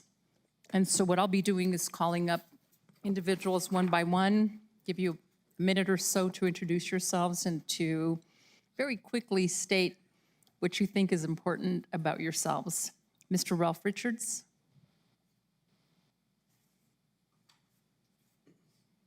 Good morning, Mr. Richards.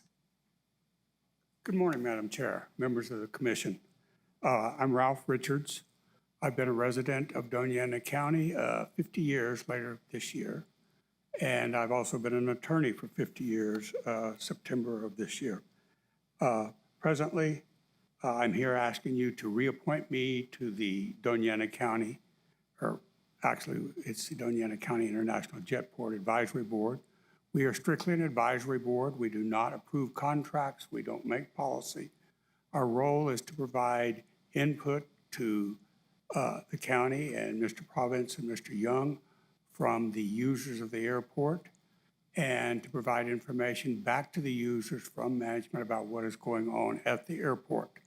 I've been this time on the board since 2015, and we've seen tremendous changes at the airport during that time, and I've been very proud to be part of that and to watch it occur and hopefully contribute a little to it. As you are aware, at the airport, the county owns the airport. Your tenants and users, other than for a couple of buildings that are owned by the county, build their own buildings. They do ground leases, build their own buildings. And I work for the Job family.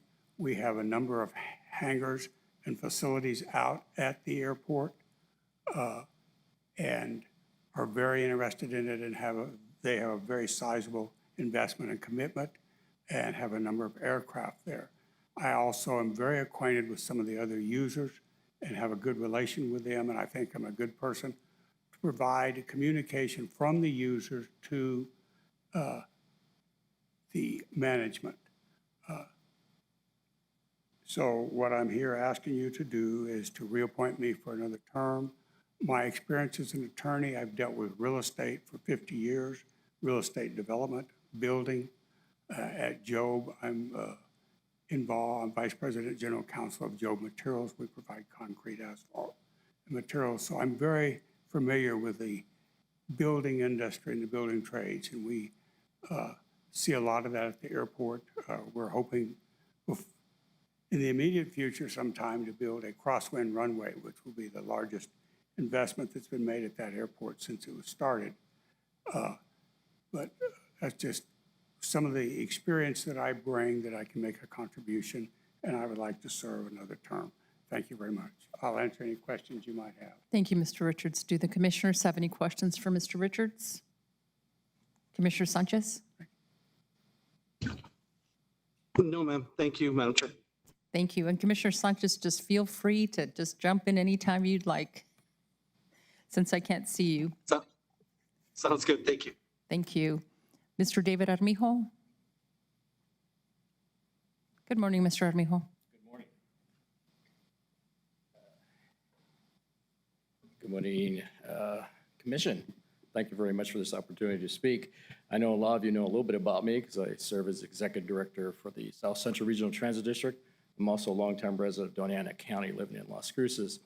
I have particular interest in this position and a particular interesting background. So some 2.5 decades ago, I not only started the transit system in Santa Fe, New Mexico, but I was also the Transit Aviation Director. So I managed the airport for a number of years at a very difficult time when there was discussion about possibly shutting the airport down. So I had to deal with a lot of customer issues and was able to manage that process. And not only that, was able to bring in a lot of federal grants. And in fact, federal grants is part of the key to my background. I've dealt with aviation grants and transit and highway and road grants all the way since I first worked for the San Diego Associated Governments back in 1981. So I come with an opportunity in which I have a lot of knowledge in the business.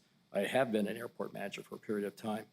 But probably most interesting right now is that I'm in the process of taking over these or acquiring the Sunland Park Transit Facility. I've been working with BIA on the possibilities of bringing transit services into Santa Teresa and working with them on a number of programs. And so I understand the Jetport, I understand some of the projects that have gone on recently and that there's a lot of potential for the jetport in the years ahead.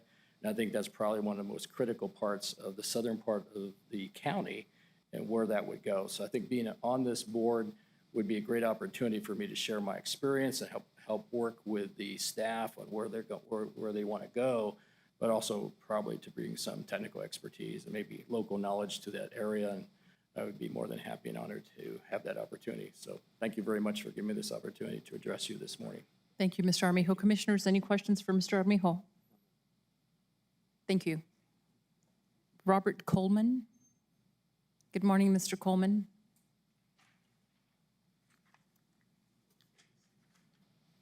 Good morning, Madam Chairman, members of the Commission. I'm Robert Coleman. Presently, I serve as the business manager for the Anthony Water and Sanitation District and have a lengthy background in public service and similar to our last speaker, I was an airport manager and sat on the committee that developed the Front Range Airport system in Colorado. So I have substantial understanding of not only the complexities, but also the intricacies of doing business in the aviation business.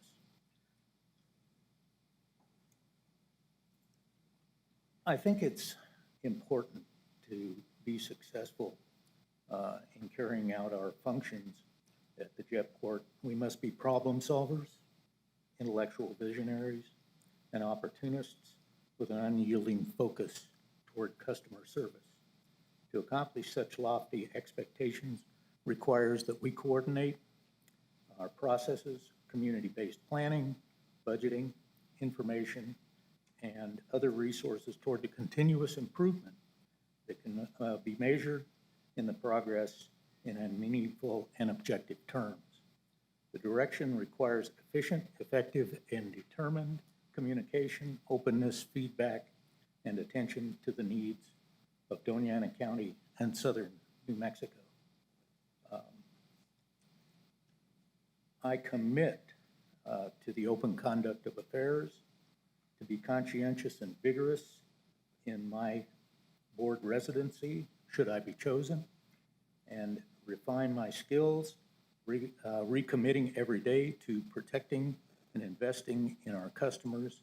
And this is a primary economic development tool available to us today. And again, I think that I bring to the table expertise and a willingness to serve that would be of quite great value to the citizens of Doña County. I appreciate your time. Thank you very much. Thank you, Mr. Coleman. And Mr. Macias, I couldn't quite make out what you were saying.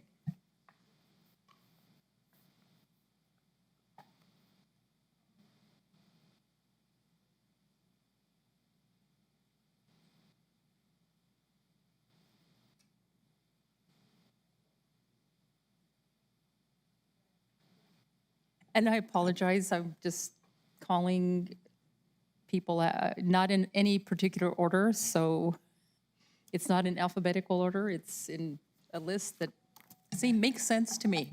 So thank you, Mr. Coleman. You're quite welcome. Thank you. Appreciate it. Lacey Lampier. Good morning. Good morning, Madam Chairman, and Commissioners of the Board. My name is Lacey Lampier.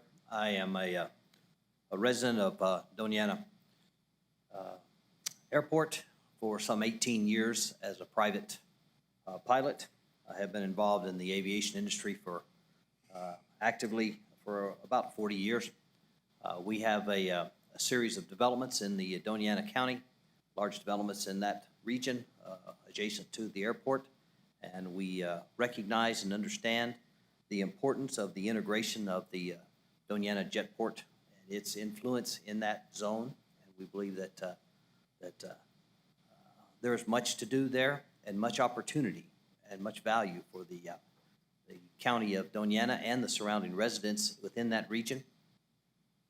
I think from what I've heard, you have an outstanding pool to select from and some outstanding backgrounds.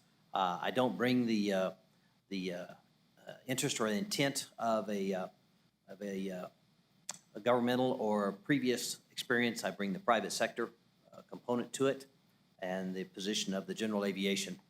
I took great thoughts to the commissioner's comments and input on the structure of the tactical information in order to make their appropriate decisions. And I believe an advisory board of this magnitude and this manner should consider that in all their efforts, as it is important for the livelihood and the growth that Doña has its opportunity. They're in that very unique opportunity.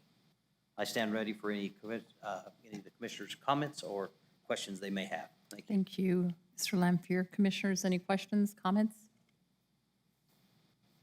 Thank you. Next is Paul Maxwell.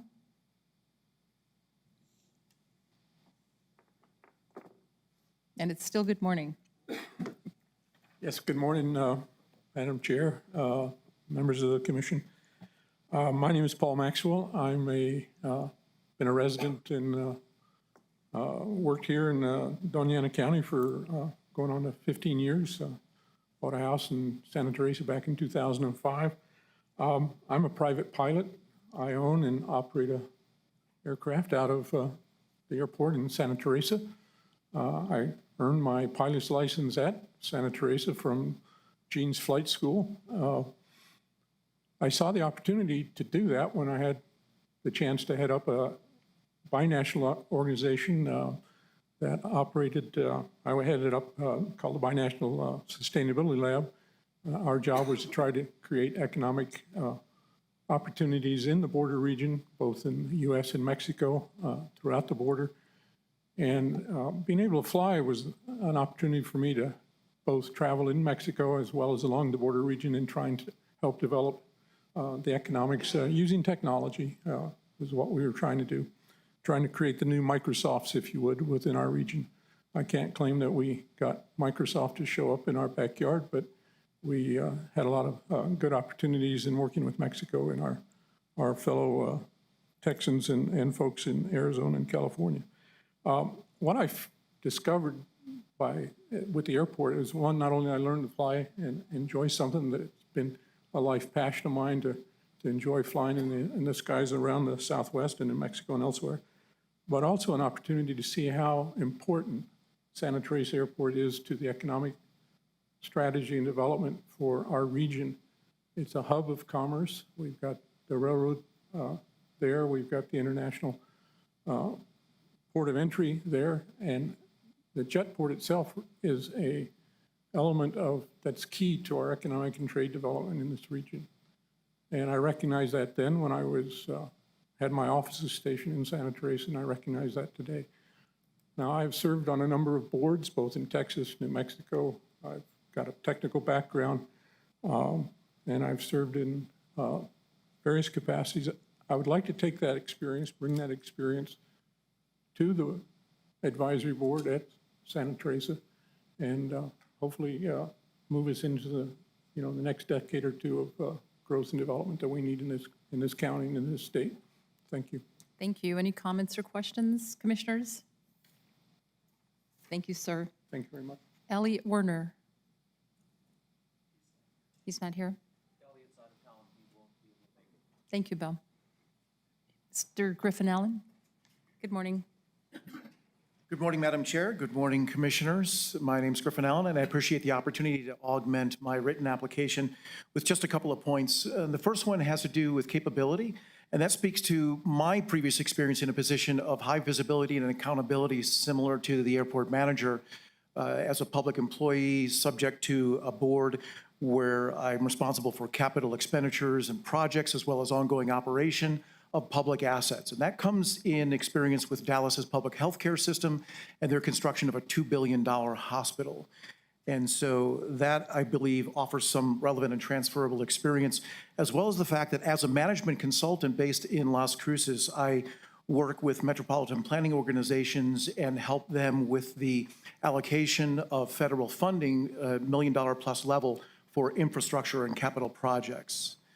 The second point, I think, talks to objectivity and impartiality, is that the fact that I'm not an insider in this airport, that I don't own a plane here, is that all I do is, as a student pilot, fly into and out of this airport, I offer a fresh perspective, and I have the ability to evaluate information and opportunities objectively as well as parametrically. And with my engineering background, I seek out high-quality information, and I like to seek out the best decision-making processes. And I believe that diversifying any leadership team or board in this fashion gives a unique advantage. And then finally, the elephant in the room is emergency preparedness, is that I do have a background with the American Red Cross, FEMA. I was in the middle of the Ebola crisis as well as crisis communications there. And I believe that having an eye for that in making sure that resources there are fortified should an anomaly occur is that we respond in a way that protects and preserves the brand of the airport. And also having over 2 decades of experience with national television broadcasting could be helpful if crisis communications comes into demand. And so with that, I'm happy to stand for questions or comments. Thank you, Mr. Allen. Commissioners, questions, comments? I have a question for you, Mr. Allen. You said you have an engineering background. What kind of engineering? Mechanical engineering with a background in process and quality, and I'm also a U.S. patent holder. Thank you. Anything else, commissioners? Thank you, Mr. Allen. Thank you again. Kathy Hall. Kathy Hall's preparing for the launch for the Virgin Galactic on Thursday, so it has to work. Thank you, Bill. Stephen Mandel.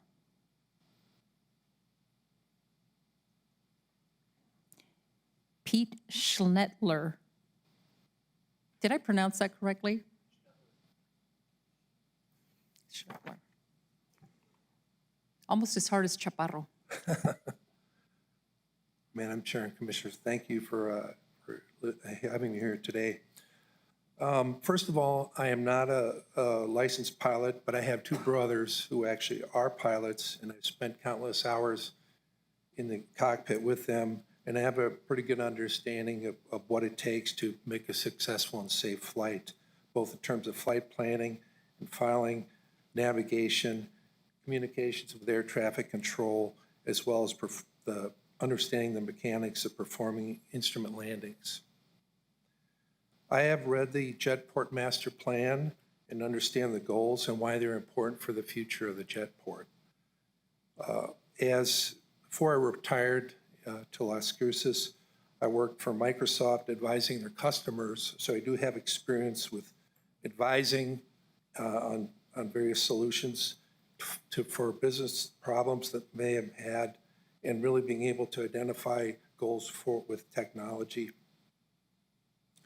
So one of those customers that I worked with in terms of design and advisement was NAV Canada.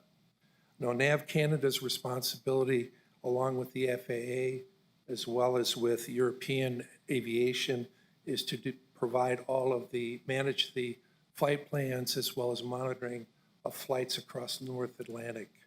And they do this on a daily basis. And one of the issues that they had in the past had to do with the fact that they have to rely on pilots with their radar to understand where the other pilots are in terms of those flights. I worked with them with a new technology that was being introduced called ADS-B in terms of being able to monitor where those planes were in terms of the signals that they're sending out, and provide a solution that's now in place across the United States to add more flights across the North Atlantic. I also worked as a project manager on other projects, including one with FedEx. My whole career has been around designing, leading large complex projects, and advising customers on the right solutions for their needs. I also serve my community, and one of those is one that I serve for our county, and that is as working with the Board of Elections for the past 4 elections. I started out as a clerk, and I'm now the presiding judge, or have been the presiding judge at Las Cruces City Hall for those elections. So I do believe in the community service, and what can I add to this county. As a presiding judge for those last 3 elections, I really feel that the primary responsibility or key skill is around problem solving, working as a team, solving the problems, and then providing a means for all of our voters to get a vote. And that's something that I'm proud of.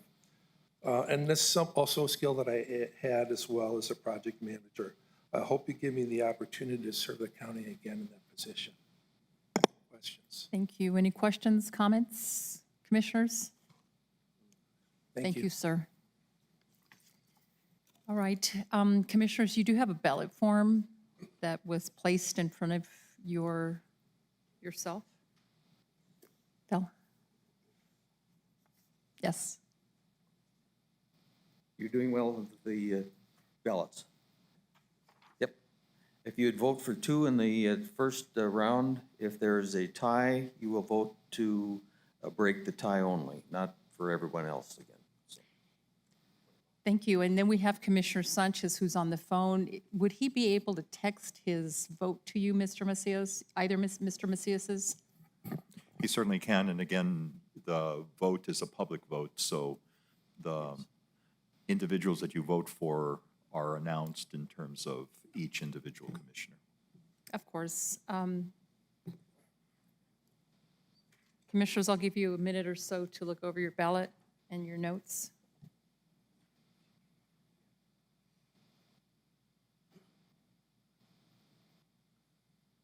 By the way, the candidates are wonderful, and I'd like to thank all of you for submitting your names. This is going to be rough for us, I think.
Mr. Province, do we have some results?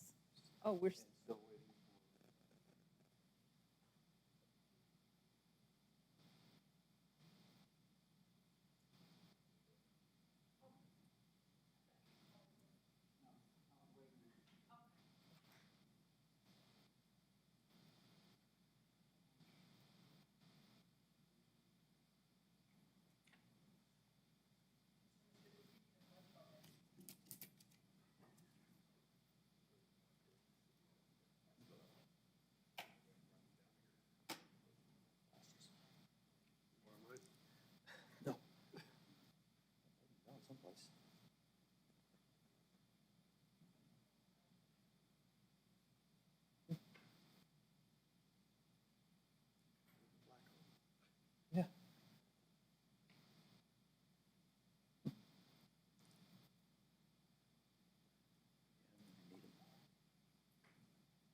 Commissioner Sanchez, Lacey Lampier, and Elliot Warner.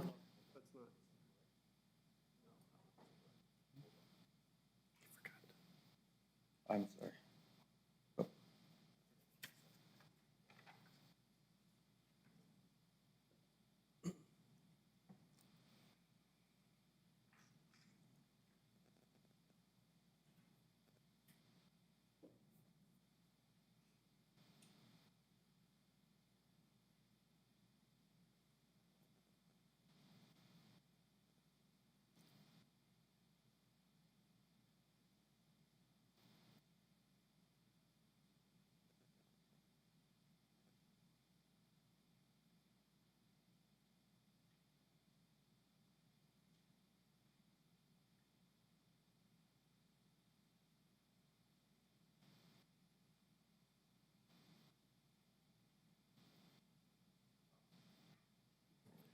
Madam Chair, is Commissioner Sanchez, can he hear us? Commissioner Sanchez, are you available?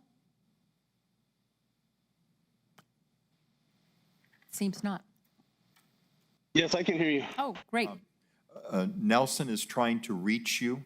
Would you pick up on that question? There's a pick up on the call. There's a question related to the information you've provided. Okay, give me a second here, please.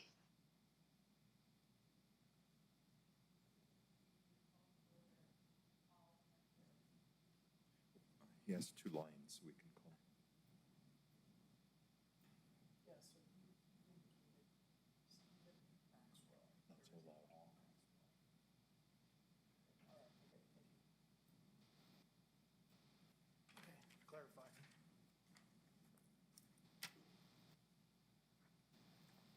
Okay. Commissioner Sanchez, Paul Maxwell, Kathy Hall, Commissioner Reynolds, Lacey Lampier, Elliot Warner, Commissioner Saljo Hernandez, Paul Maxwell, Stephen Mandel, Commissioner Chaparro, Lacey Lampier, Griffin Allen, Commissioner Mejio, David Armijo, and Robert Coleman. Robert Coleman.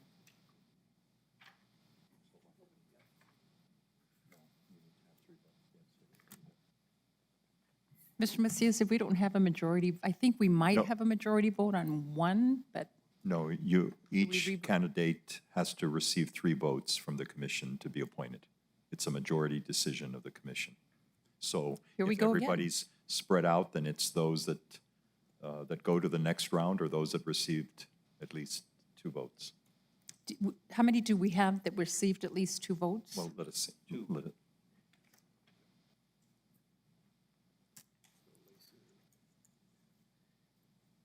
Lacey Lampier received 2 votes.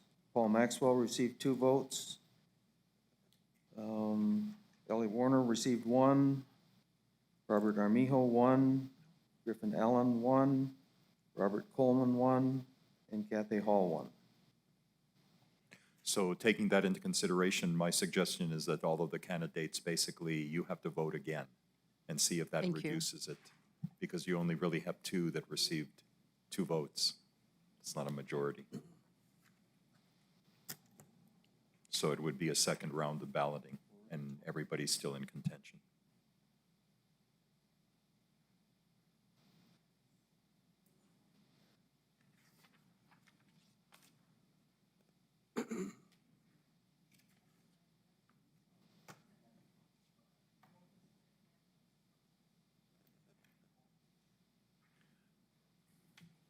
Does everyone have another ballot? We No, had, I mean think, 3 physically, rounds. The form. I think we had 3 rounds on each ballot, so if we get our ballots back.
Do we have the vote from Commissioner Sanchez?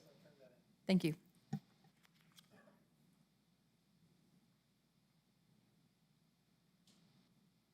This has been a very unusual year for candidates. Normally, I have to call people to ask them to serve. So. It's because you're doing a great job and everybody wants to help.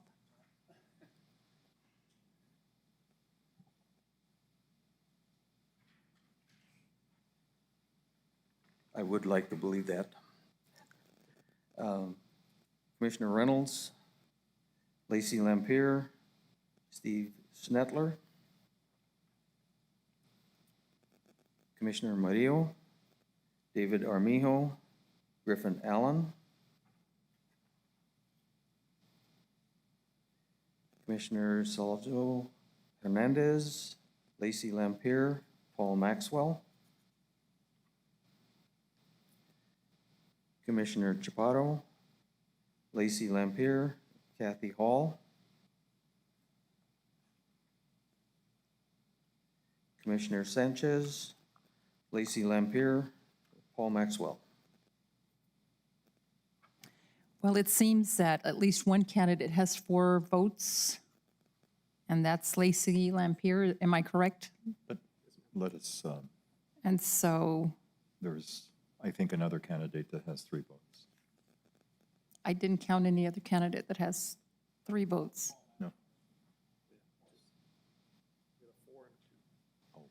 Lacey Lampier had 4 votes, Paul Maxwell had 2, Steve Schnetler had 1, David Armijo 1, Griffin Allen 1, and Kathy Hall 1. So the 2 would be Lacey Lampier and Paul Maxwell. He only had 2 votes. They need 3 votes? Yes, that's correct. All right, so the commission will move forward to selecting 1 more member since we have Mr. Lacey Who had the Lampier. majority? Who had a majority vote? He had 4 votes? Yeah. All right, so 1 more vote, commissioners, and those that were mentioned, well, you've heard, so.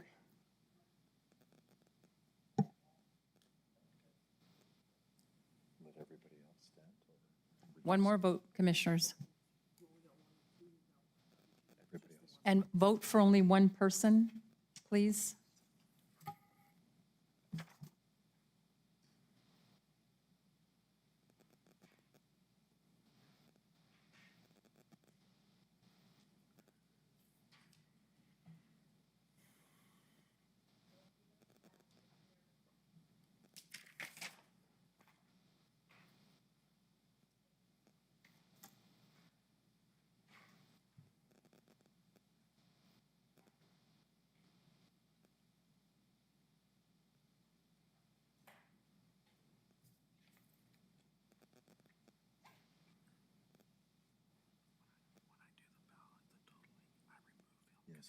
Yes, absolutely.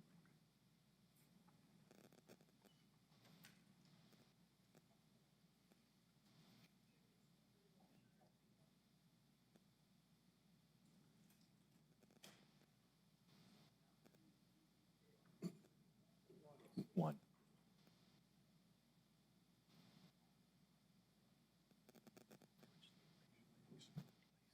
Do we have Commissioner Sanchez vote? Yes. Are we ready?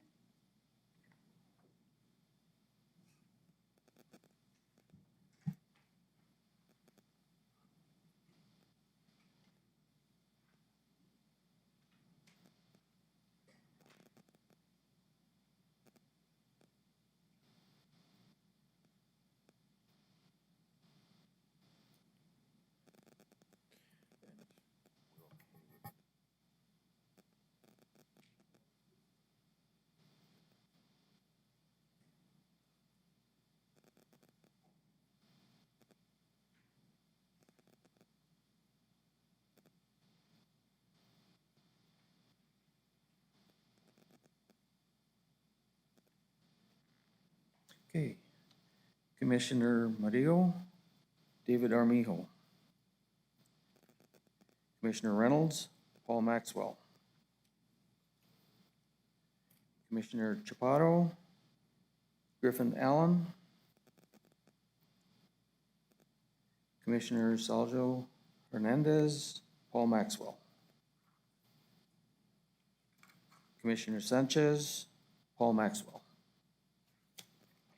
Right, Commissioners, we do have our second member of the Airport Advisory Board. It's Mr. Paul Maxwell. The first one was Lacey Lampard. Ladies and gentlemen, thank you so much, and thank you for putting your names forward. We're excited to have so many candidates. We've never had this in the past, and it's usually challenging to fill our boards. So I ask you to please look at our other boards that might be available. We'd love to have you submit your resumes again. Thank you so much. All right, we will move forward now to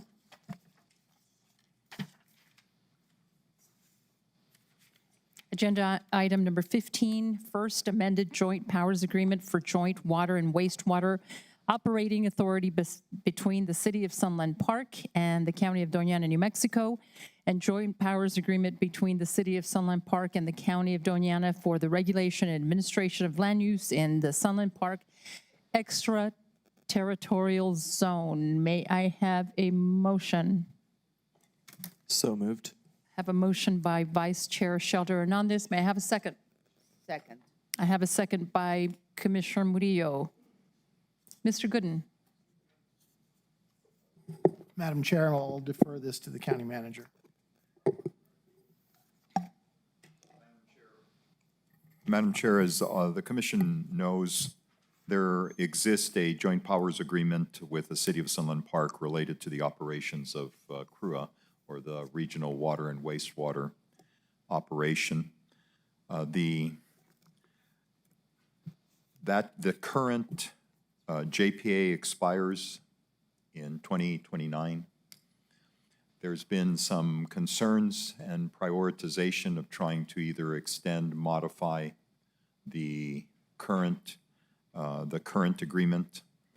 The issues that have arisen is that the ability to bond for improvements are being interfered with because any kind of financing, governmental financing operation is reluctant to issue any kind of bonds that would go to improvements in infrastructure because of the limited life that remains on the current JPA. So based on that, there have been extensive discussions with certainly the mayor of the City of Sunland Park, with the prior city manager. We have submitted the draft that is in front of you to the current city manager and mayor. The only response that we have received was a request to make a modification, what I consider to be a minor modification to the draft that is in front of you. So there are some changes, and to a certain degree, it's very significant changes. One is proposing somewhat of a corporate board model. As you're aware, this is primarily elected officials and individuals nominated by legislators that comprise the current board. There's been historically turnover on the board because of different results in different elections and basically changes. There's been, from our perspective, difficulty maintaining a continuity, and sometimes too much of a focus related to, quite candidly, maybe personalities. So what is being proposed is a composition of basically individuals that come with a very technical background related to the issues of water and wastewater and the infrastructure development. Individuals that would have extensive knowledge, that would have very little difficulty acclimating to understanding the challenges that are being faced by CRUA. I don't think that I need to explain to the board kind of the perspective from everyone from the governor through the Secretary of Economic Development, through the developers in the area, through the residents in the area, that there needs to be not only a higher level of professionalism in terms of the board's engagement with these operations, but really a need to elevate the quality of the services that are being provided, the potential loss of the ability to create larger numbers of jobs because of the limitations in the infrastructure. So as we go forward, it's basically an opportunity to modernize the approach of the board and to have a board that better reflects what other utility across the country are doing, which is basically creating more of a corporate level where there are appointments of technically learned individuals to the board. So it calls for basically 7-member board, 4 members that would be appointed through the Sunland Park process, and basically 3 members that would be appointed through the county process. Again, there's 2 distinctions there. One is that both the city and the county would appoint someone with that kind of technical background that would be a member of the county staff. In this case, potentially, we may be employing a new utilities director.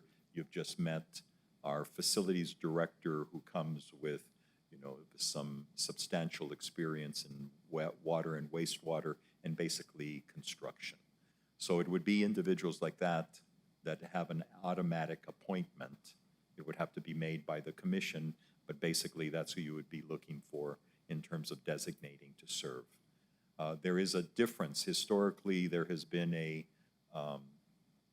2 members appointed by the city and the county, 2 that come from legislative designation, and then 1 that's just elected by the board.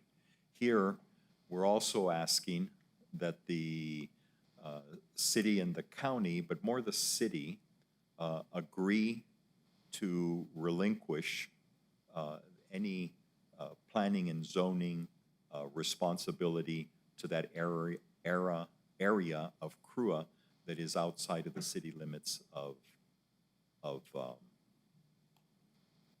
the city of Sunland Park. You can ask the question, well, why does the city have 4 appointments? Why does the county have 3 appointments? The reality is that we have to get beyond the conflicts that have historically interfered in the relationship between the city and the county.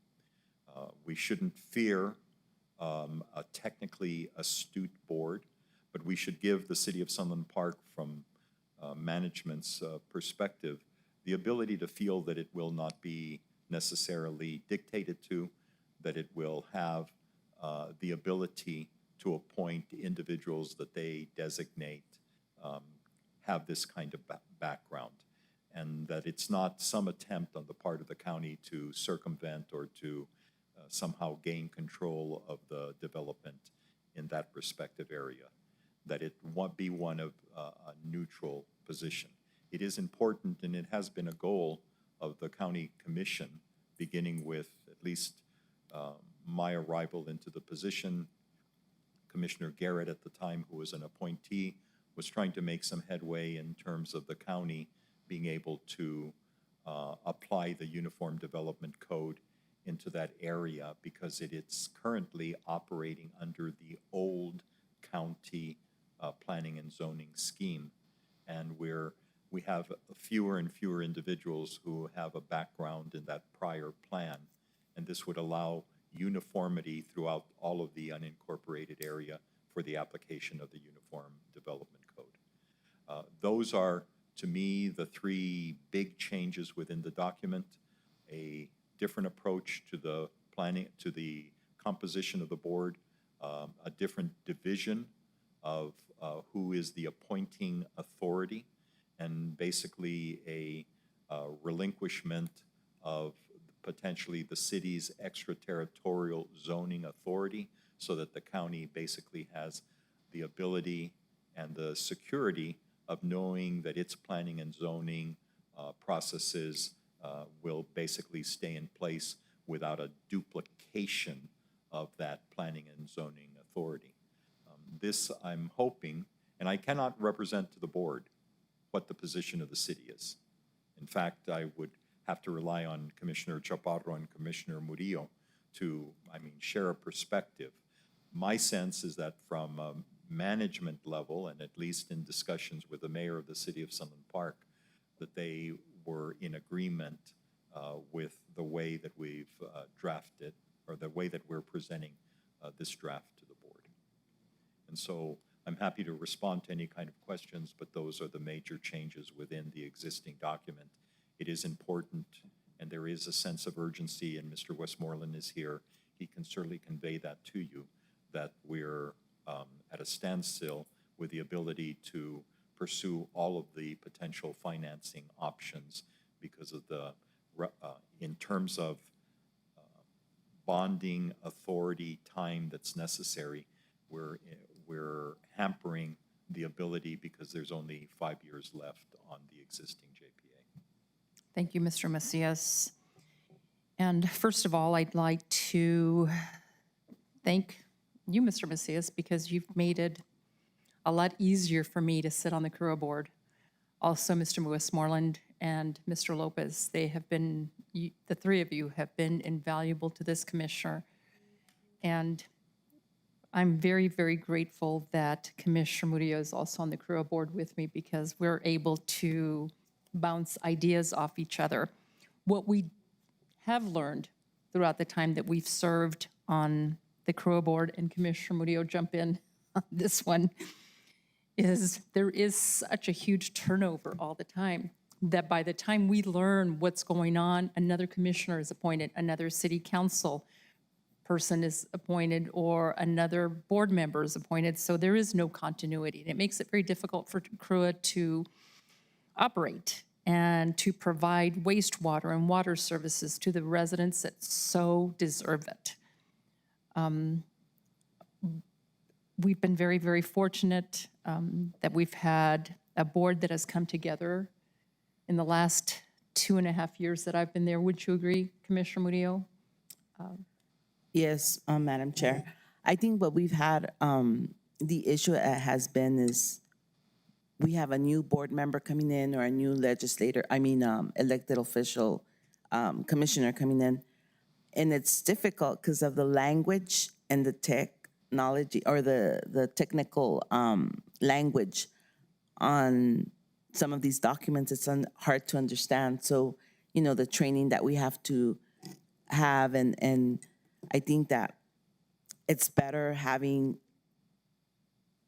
members that are more knowledgeable in that area than us that we just come in as, elected officials and we don't have any sense or, what's going on in terminology with the language. It's kind of hard, Yes, Commissioner, and I'm excited about this new agreement because, number one, the planning and zoning will come under the county, and there's not going to be any, what do we do, whom do we go to, what do we submit for any developments or subdivisions, and the county is very capable of taking care of those issues.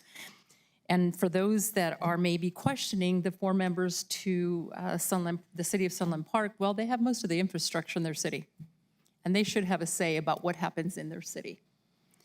So I really encourage you commissioners to vote in favor of this new amended JPA.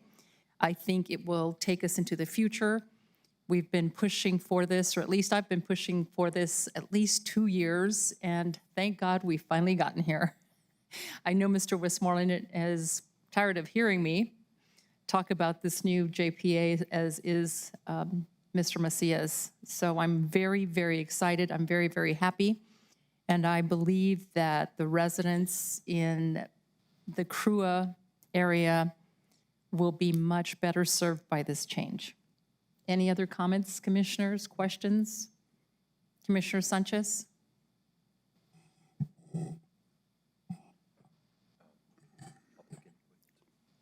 I have a couple of questions. Sure. And Mr. Westmoreland or Mr. Lopez, be ready to field these questions. Commissioner Reynolds. So the parties to this are Doña County and Sunland Park, and who else? No one else. Okay, so is there anybody here from Sunland Park? Okay, did we invite them? We did. I had a discussion with Mario Infante. I let him know, Mario Infante is their city manager, Okay, that this item would be on the agenda for today. And the response that he provided is that he would be putting it on the agenda for the city council in July. okay, so am I to understand that the people, the Sunland Park agrees with the changes and wants to move forward in principle? I can't go that far as to say that the entire city council or what percentage of the city council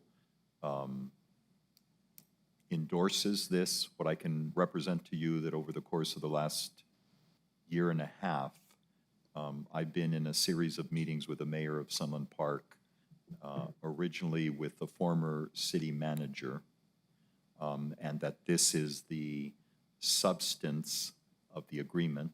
I can let you know that I provided this draft to the new city manager, who had a chance to, and to the mayor, who did have a chance to review it, and their response back was with a small amendment or a small change, addition to the language, and that is the only thing that they requested. Okay, so if I understood correctly, somebody, I don't know if it was Commissioner Chaparro or you, there's a lot of, I understand the challenge to be able to have a longer-term joint powers agreement so they can actually fund some projects that need to be going forward, okay? I understand the need for that. What I don't understand is all the challenges, because I have not been on the board. That's not one of the boards that I've ever been a part of. So I need a little better understanding of what some of the challenges are that they currently have. I mean, are they, I think somebody said something about there used to be something in the water, mercury in the Arsenic. water. Is that still in the water? Well, I'm not clear. I'll let Mr. Westmoreland respond to that, but that isn't addressed here in the joint powers agreement. Well, I guess, but what we are addressing is some of the shortcomings of them to be able to do what they need to do. The infrastructure, yes. I'm sorry, yes. So I'm trying to understand what some of the challenges are that I know we've had in the past, and have we been able to accomplish those, and how this change to the JPA will actually facilitate a better process for CRUA. That's what I'm trying to figure out. So, yeah, do we still have mercury in the water, I think it is? Is it what Madam Chair and Commissioner Reynolds, yes, arsenic occurs naturally in the water. Arsenic, sorry, that's right. And it's up to us to remove that arsenic to bring it to or below federal compliance levels. And we're in the process of completing, it'll be commissioned about mid-July, a fourth arsenic treatment plant at the border. We have 3 other plants that are in place. 1 is operative, the other 2 are being recalibrated and new parts being installed. I'm sorry, a little closer. Yes, sir. Thank you. And this is the only place I go where they say speak louder, Brent. But yes, all plants will be back at compliance levels within the next week or 2.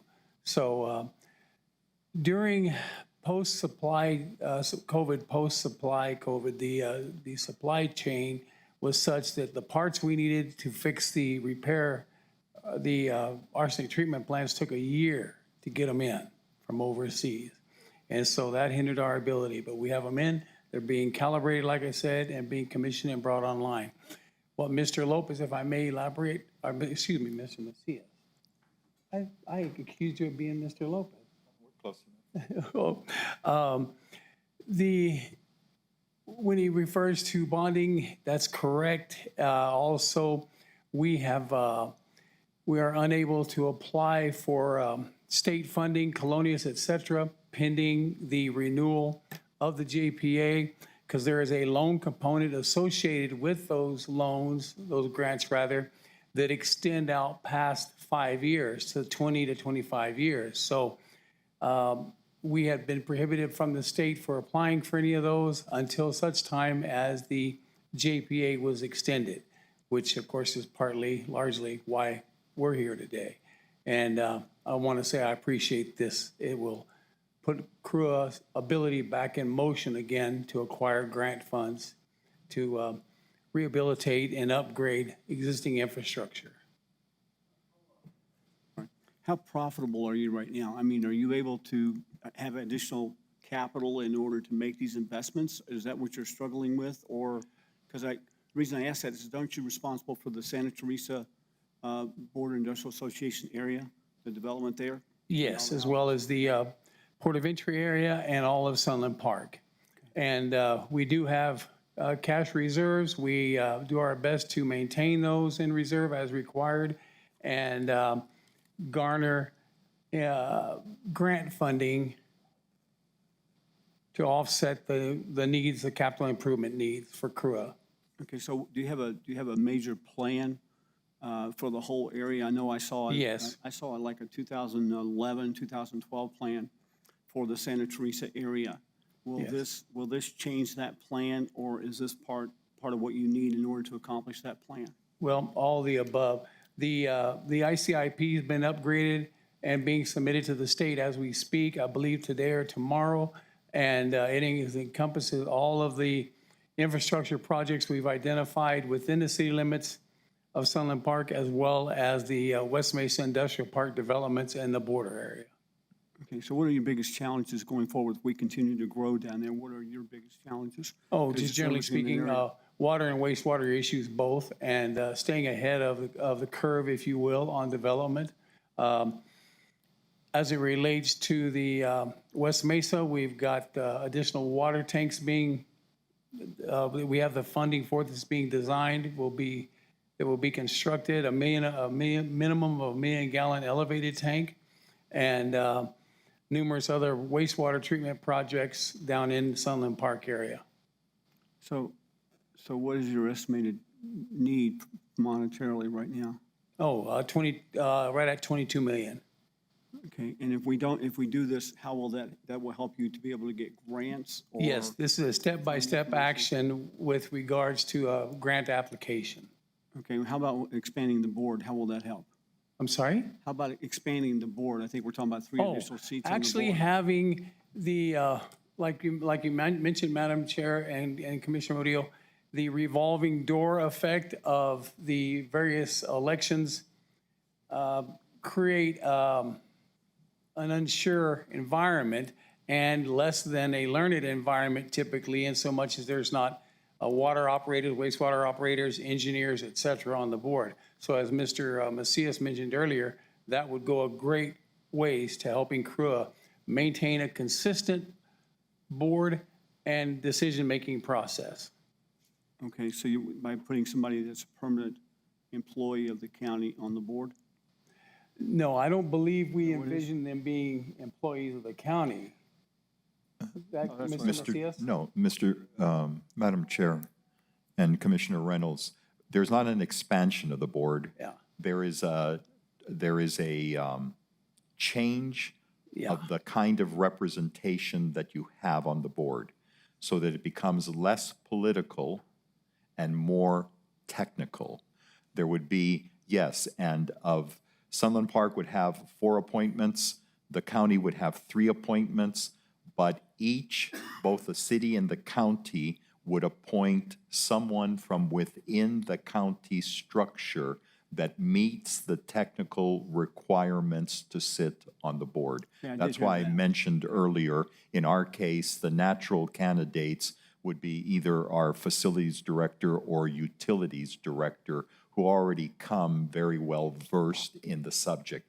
We're trying to create more of a corporate board structure to give developers, to give anyone that's interested a greater sense of comfort that they're dealing with a professionalized board. And it's not to be offensive or insulting to anyone, but none of our none of our political representatives that have served on the CRUA board, and I'm trying to remember all the way back, none of them have come with a background in these issues.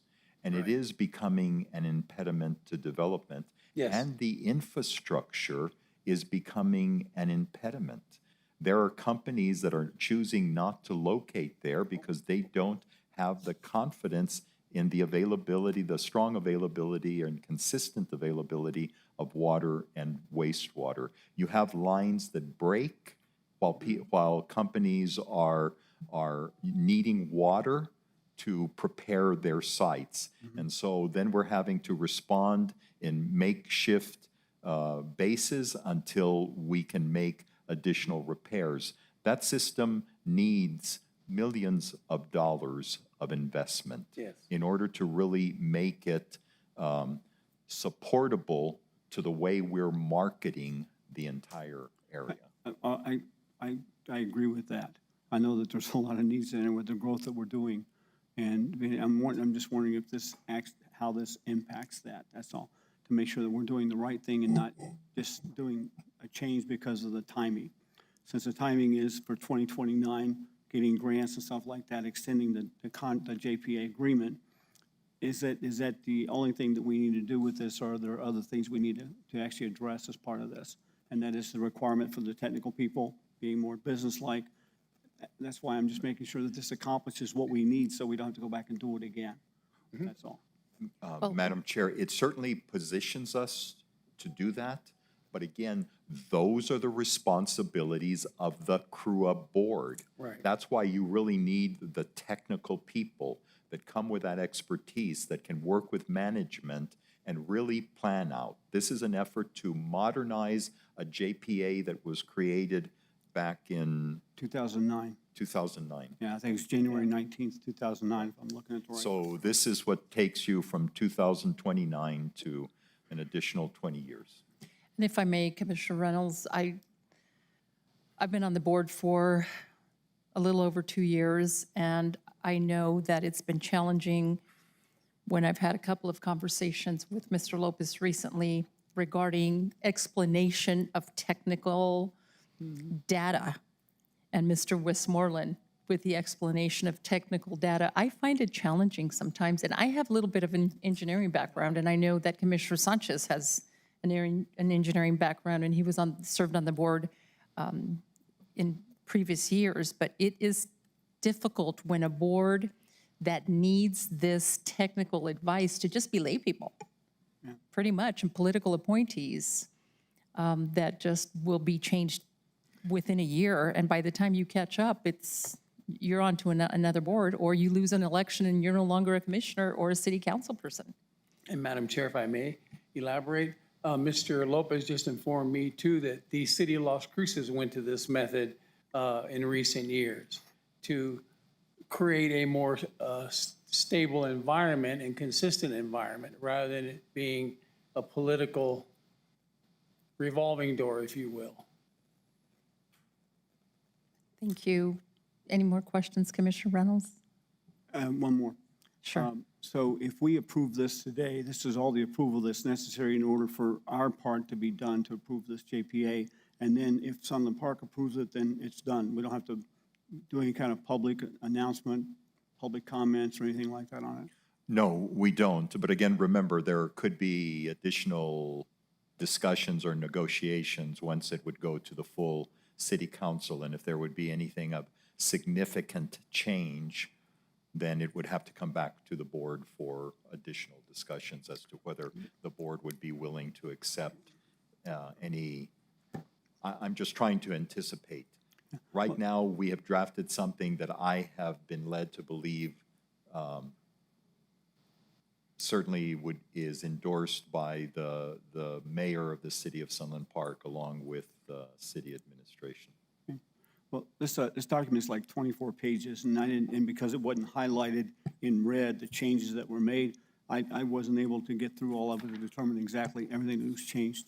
And I just want to encourage you, the executive summary, I felt absolutely took out the issues. I mean, we're not we didn't rewrite the entire joint powers agreement. This is an amendment to the existing one, and the amendments, land use, board membership, is spelled out, I thought, very succinctly in the executive summary. And then I do want to note that on page 177 of 220, there's a map there that really does give you a sense of the dimension of the jurisdiction of CRUA.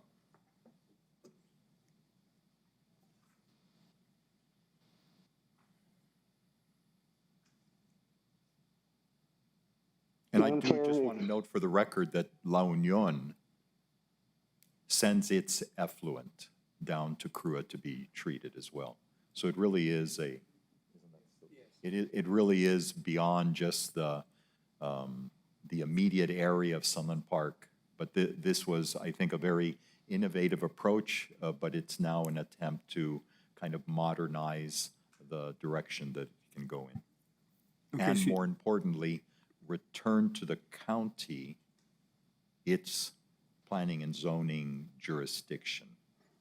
You said that La Union sent a representative down, even though they're not in the CRUA district? Are they, Tell me that again. I'm according sorry. to the map, La Union's not in the CRUA district? I'm saying that it's effluent, the wastewater discharge that occurs in La Union is piped down and treated by the CRUA operation. Okay. Well, not being on the board for 4 years, I'm limited in my understanding. That's why all the questions. But I did know that there was an arsenic problem, and we're growing down there. So those are challenges I want to make sure that this, if this can address, it does address. And that's why I was asking that. Thank you for your answers. Thank you, Mr. Macias. Thank you, Commissioner Reynolds. Those were good questions, and I'm glad that they were answered for you. Commissioner Sanchez, any questions, any comments? Yes, Madam Chair, can you hear me? Yes, you're audible. Okay. Thank you. I guess more, not so much questions as comments. I think, one, I'm a little concerned that there's no representation from the city of Sunland Park that is participating in this discussion.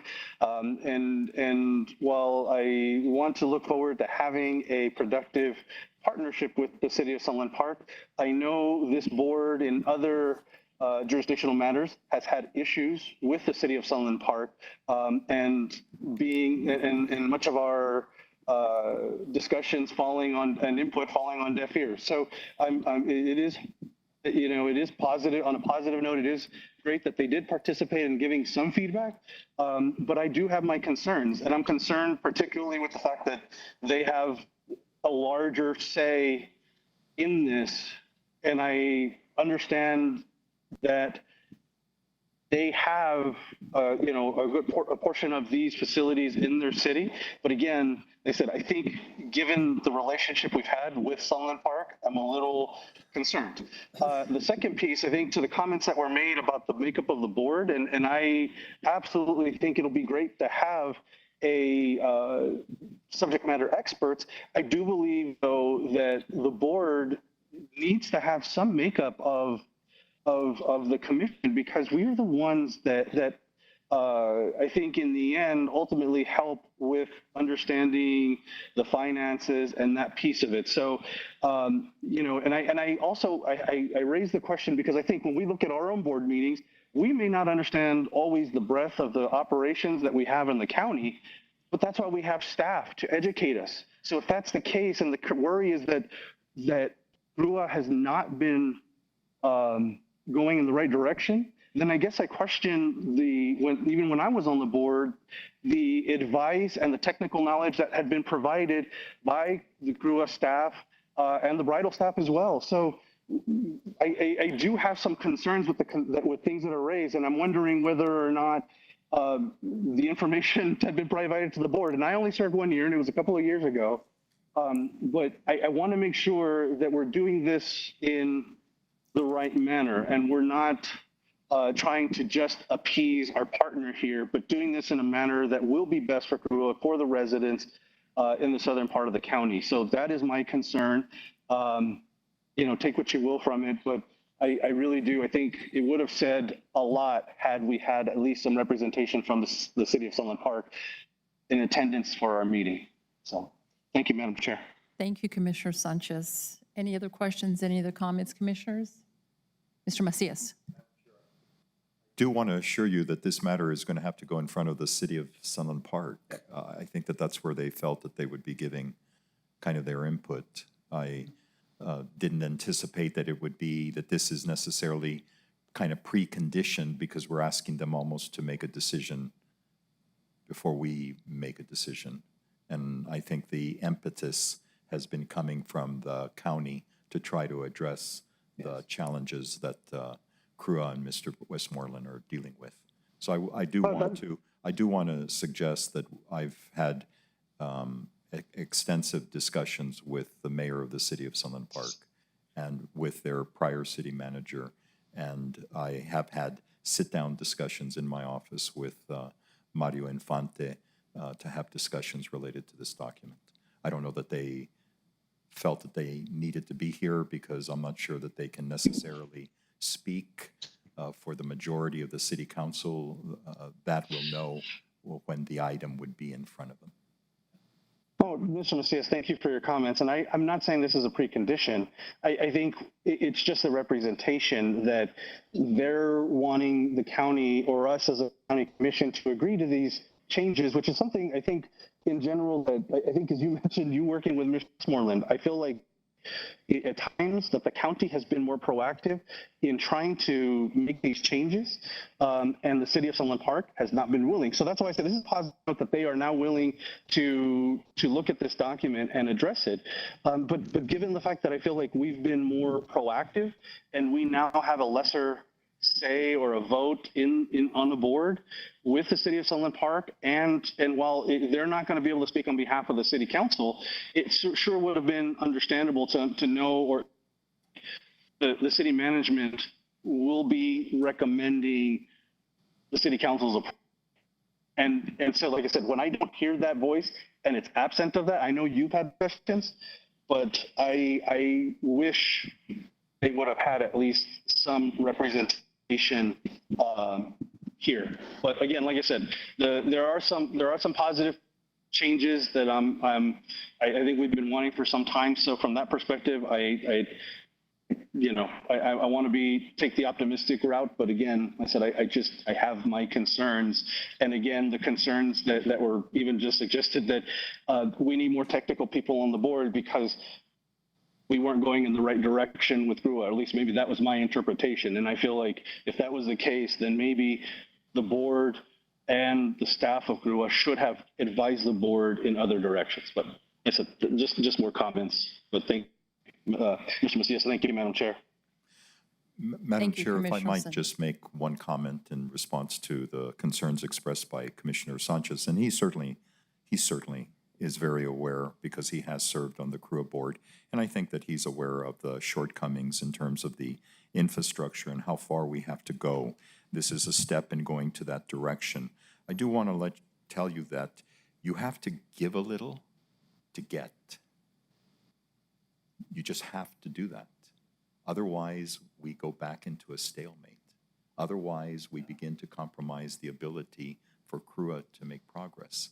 It is very important and has been to the county to regain the ability, and Mr. Westmoreland can tell you I've had discussions from the very beginning with Mr. Westmoreland about the county basically assuming or transferring the responsibilities of CRUA related to planning and zoning in the county area that is served by CRUA. It is important to be able to accomplish that. You're right, we have to deal with certain inherent suspicions because of the history between the city and the county. And again, I know that there are maybe one more appointment, but in theory, we have neutralized the conflict. We are asking for people of a higher professional knowledge to serve on the board. And you're right, it would be a corporate-like board. And you're right, we probably would have discussions in terms of compensation for those individuals, just like in any corporate setting. But if you look at any utility company that is making really good progress, it's because you're removing some of the purely political perspective and you're exchanging it with a group that would be focused on the benefits of the utility company and its ability to serve. So I know that in any agreement, it's never perfect, but at some point, somebody has to take the initiative to address the history of conflict. And historically, this board has been willing to try. I am not here guaranteeing that this is necessarily acceptable, because that would require getting a majority vote from another jurisdiction. But I believe that if they see that the county is willing to go to this extent, that's a major step forward that we have not seen in years. Thank you, Mr. Macias. And Commissioner Sanchez, just to help put at least some of your concerns to rest, I will let you know that the CRUA board had hired Mr. Garza, whose first name I can't remember right now, Robert Garza, former city manager of the city of Las Cruces, to come in and as a consultant about a year ago and to really audit CRUA, to look over what may be needed in the future. And he came up with several recommendations. And so this is a starting point. This is one of the starting points so that CRUA can move forward and the residents can really trust that this utility company will be acting in the best interest so that the infrastructure is addressed and so that there's not a revolving door for the board. Madam Chair, thank you so much for reminding me. It isn't CRUA, it's actually the county that hired Mr. Garza to go in there. And he talked to everybody. He talked to everyone out there. And I spoke to was someone in part. negligent. I was negligent in not remembering to attach that report again. That report was provided to all of the commission when it was completed. And so, yes, I think all of the due diligence was done other than a final decision by both the county commission and the city council. And you're correct, Mr. Macias. It was a very detailed report. It was 200-300 pages long with different recommendations, and those recommendations were presented during a CRUA meeting. It was live streamed. Sunland Park was there, the county was there, residents were there, questions were answered, concerns were raised, and they were discussed, and it was a very fruitful discussion, I thought. And the recommendations were very valid, and I thought they were well-based and any concerns were well addressed by Mr. Garza. He had even interviewed CRUA customers. Yes, he did. And when Mr. Infante was brought on board at the city, I took him a copy of that.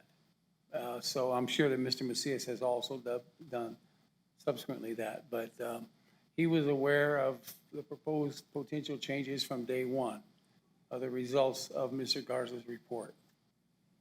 Thank you. Any other questions or comments, commissioners? Commissioner Sanchez? No, I just think, thank you, Madam Chair, and I just want to say, it's just, I'm beating a dead horse again, I think, at this point, where I think, as Mr. Macias pointed out, it was the county taking the initiative again. And so, again, like I said, this is where I have issues, but I'll be optimistic here. Thank you, Madam Chair. Thank you, Commissioner Sanchez. Anything else? All right, may I please have a roll call vote? Commissioner Murillo? Yes. Commissioner Reynolds? No. Commissioner Sanchez? Yes. Vice Chair Shaldo Hernandez? Yes. And Chair Chaparro? Yes, motion carries 4-1. We will now move forward to hearings and ordinances. Agenda number 16, Oro LLC Economic Development Act, LEADA Project Ordinance for an award of up to $750,000. May I have a motion?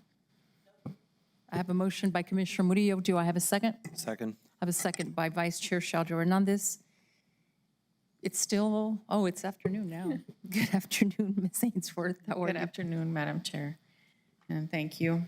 I'm Christina Ainsworth with the Community Development Department, and this is an ordinance, as you stated, for the award of LIDA funds. Those funds are awarded by the state of New Mexico, and the county will act as the fiscal agent. Attached are the project participation agreement as well as the intergovernmental agreement, which are standard documents for these type of awards. The award will be in the amount of $750,000 for Oro LLC to develop a facility in Santa Teresa. They will establish operations and employ 58 people by December 31st, 2029. I understand there are representatives here from the company if you have any additional questions. Thank you. Commissioners, any comments, any questions? Commissioner Reynolds? This is not a quasi-judicial proceeding, is it? No. Okay, I think so. That's all I had. Thank you. Thank you. Anything? Commissioner Murillo, anything? Commissioner Sanchez? Nope, I'm good, thank you. Thank you. All right. Hearing that no one has questions or comments, may I have a roll call vote, please? Commissioner Murillo, Yes. Commissioner Reynolds, Yes. Commissioner Sanchez, Yes. Vice Chair Shaldo Hernandez, Yes. and Chair Chaparro. Yes. Motion carries 5-0, passes. This item has an ordinance number 337-2023. Thank you. We will now move on to agenda item number 17, hearing on the transfer of ownership applications for the wine grower and wholesale liquor license for Tres Amigos Winery LLC, DBA Rio Grande Winery. May I have a motion? So move. I have a motion by Commissioner Murillo, second. Second. Second by Commissioner Reynolds. Now, on this one, I do need to swear people in. It's a hearing. Do you promise to tell the truth? I do. Thank you. And would you please identify yourself for the record for those people that might be listening? Yes, I'm Chief Deputy County Clerk Caroline Zamora. And also, to my knowledge, there are no protests and no comments for this item. And I don't think there's anyone here from the winery. Commissioners, any questions, any comments? Commissioner Reynolds? Vice Chair Shaldo Hernandez? Commissioner Murillo? Nope. Commissioner Sanchez? No. Thank you. May I have a roll call vote, please? Commissioner Murillo, Yes. Commissioner Reynolds, Yes.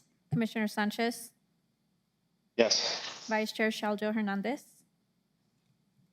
Yes. and Chair Chaparro. Yes, motion carries unanimously, 5-0. Chief Deputy Clerk, you did a great job of convincing us. We will now move on to agenda number 18, correspondence received by the County of Doña. Thomas Hill versus Doña County.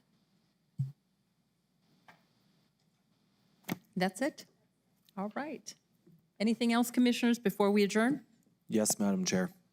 Commissioner Shaldo on this. We have to go into closed session. Oh, do we have a closed session item? Oh, thank you. I move that the board convene in closed session pursuant to the attorney-client privilege to discuss pending or threatened litigation related to the following matters pending before the Public Regulation Commission. 1, El Paso Electric's purchase power agreement case 19-00348 UT and 19-00099 UT. Number 2, El Paso Electric's renewable portfolio standard case 22-00093-UT, and number 3, El Paso Electric's fuel and purchase power cost adjustment clause case as authorized by the Open Meetings Act 1015-1H7. Thank you for that motion. Do I have a second to go into closed session? I have a motion by Vice Chair Shaldo Hernandez, a second by Commissioner Reynolds. We will now convene in closed session, and do we want to remain here? We need to vote, Madam Chair. I'm sorry. You need a roll call vote. Yes, thank you so much. May I have a roll call vote to go into closed session? Commissioner Murillo, Yes. Commissioner Reynolds, Yes. Commissioner Sanchez, Yes. Vice Chair Shaljo Hernandez, Yes. and Chair Chaparro. Yes, and thank you, Commissioner Sanchez. We will And now be in Commissioner closed- Sanchez, I sent you a link for the Teams invite. Did you receive that? Yes, sir, I did. Thank you. We will now meet in closed session at 12:50 PM.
We're back in session at 1:32 PM.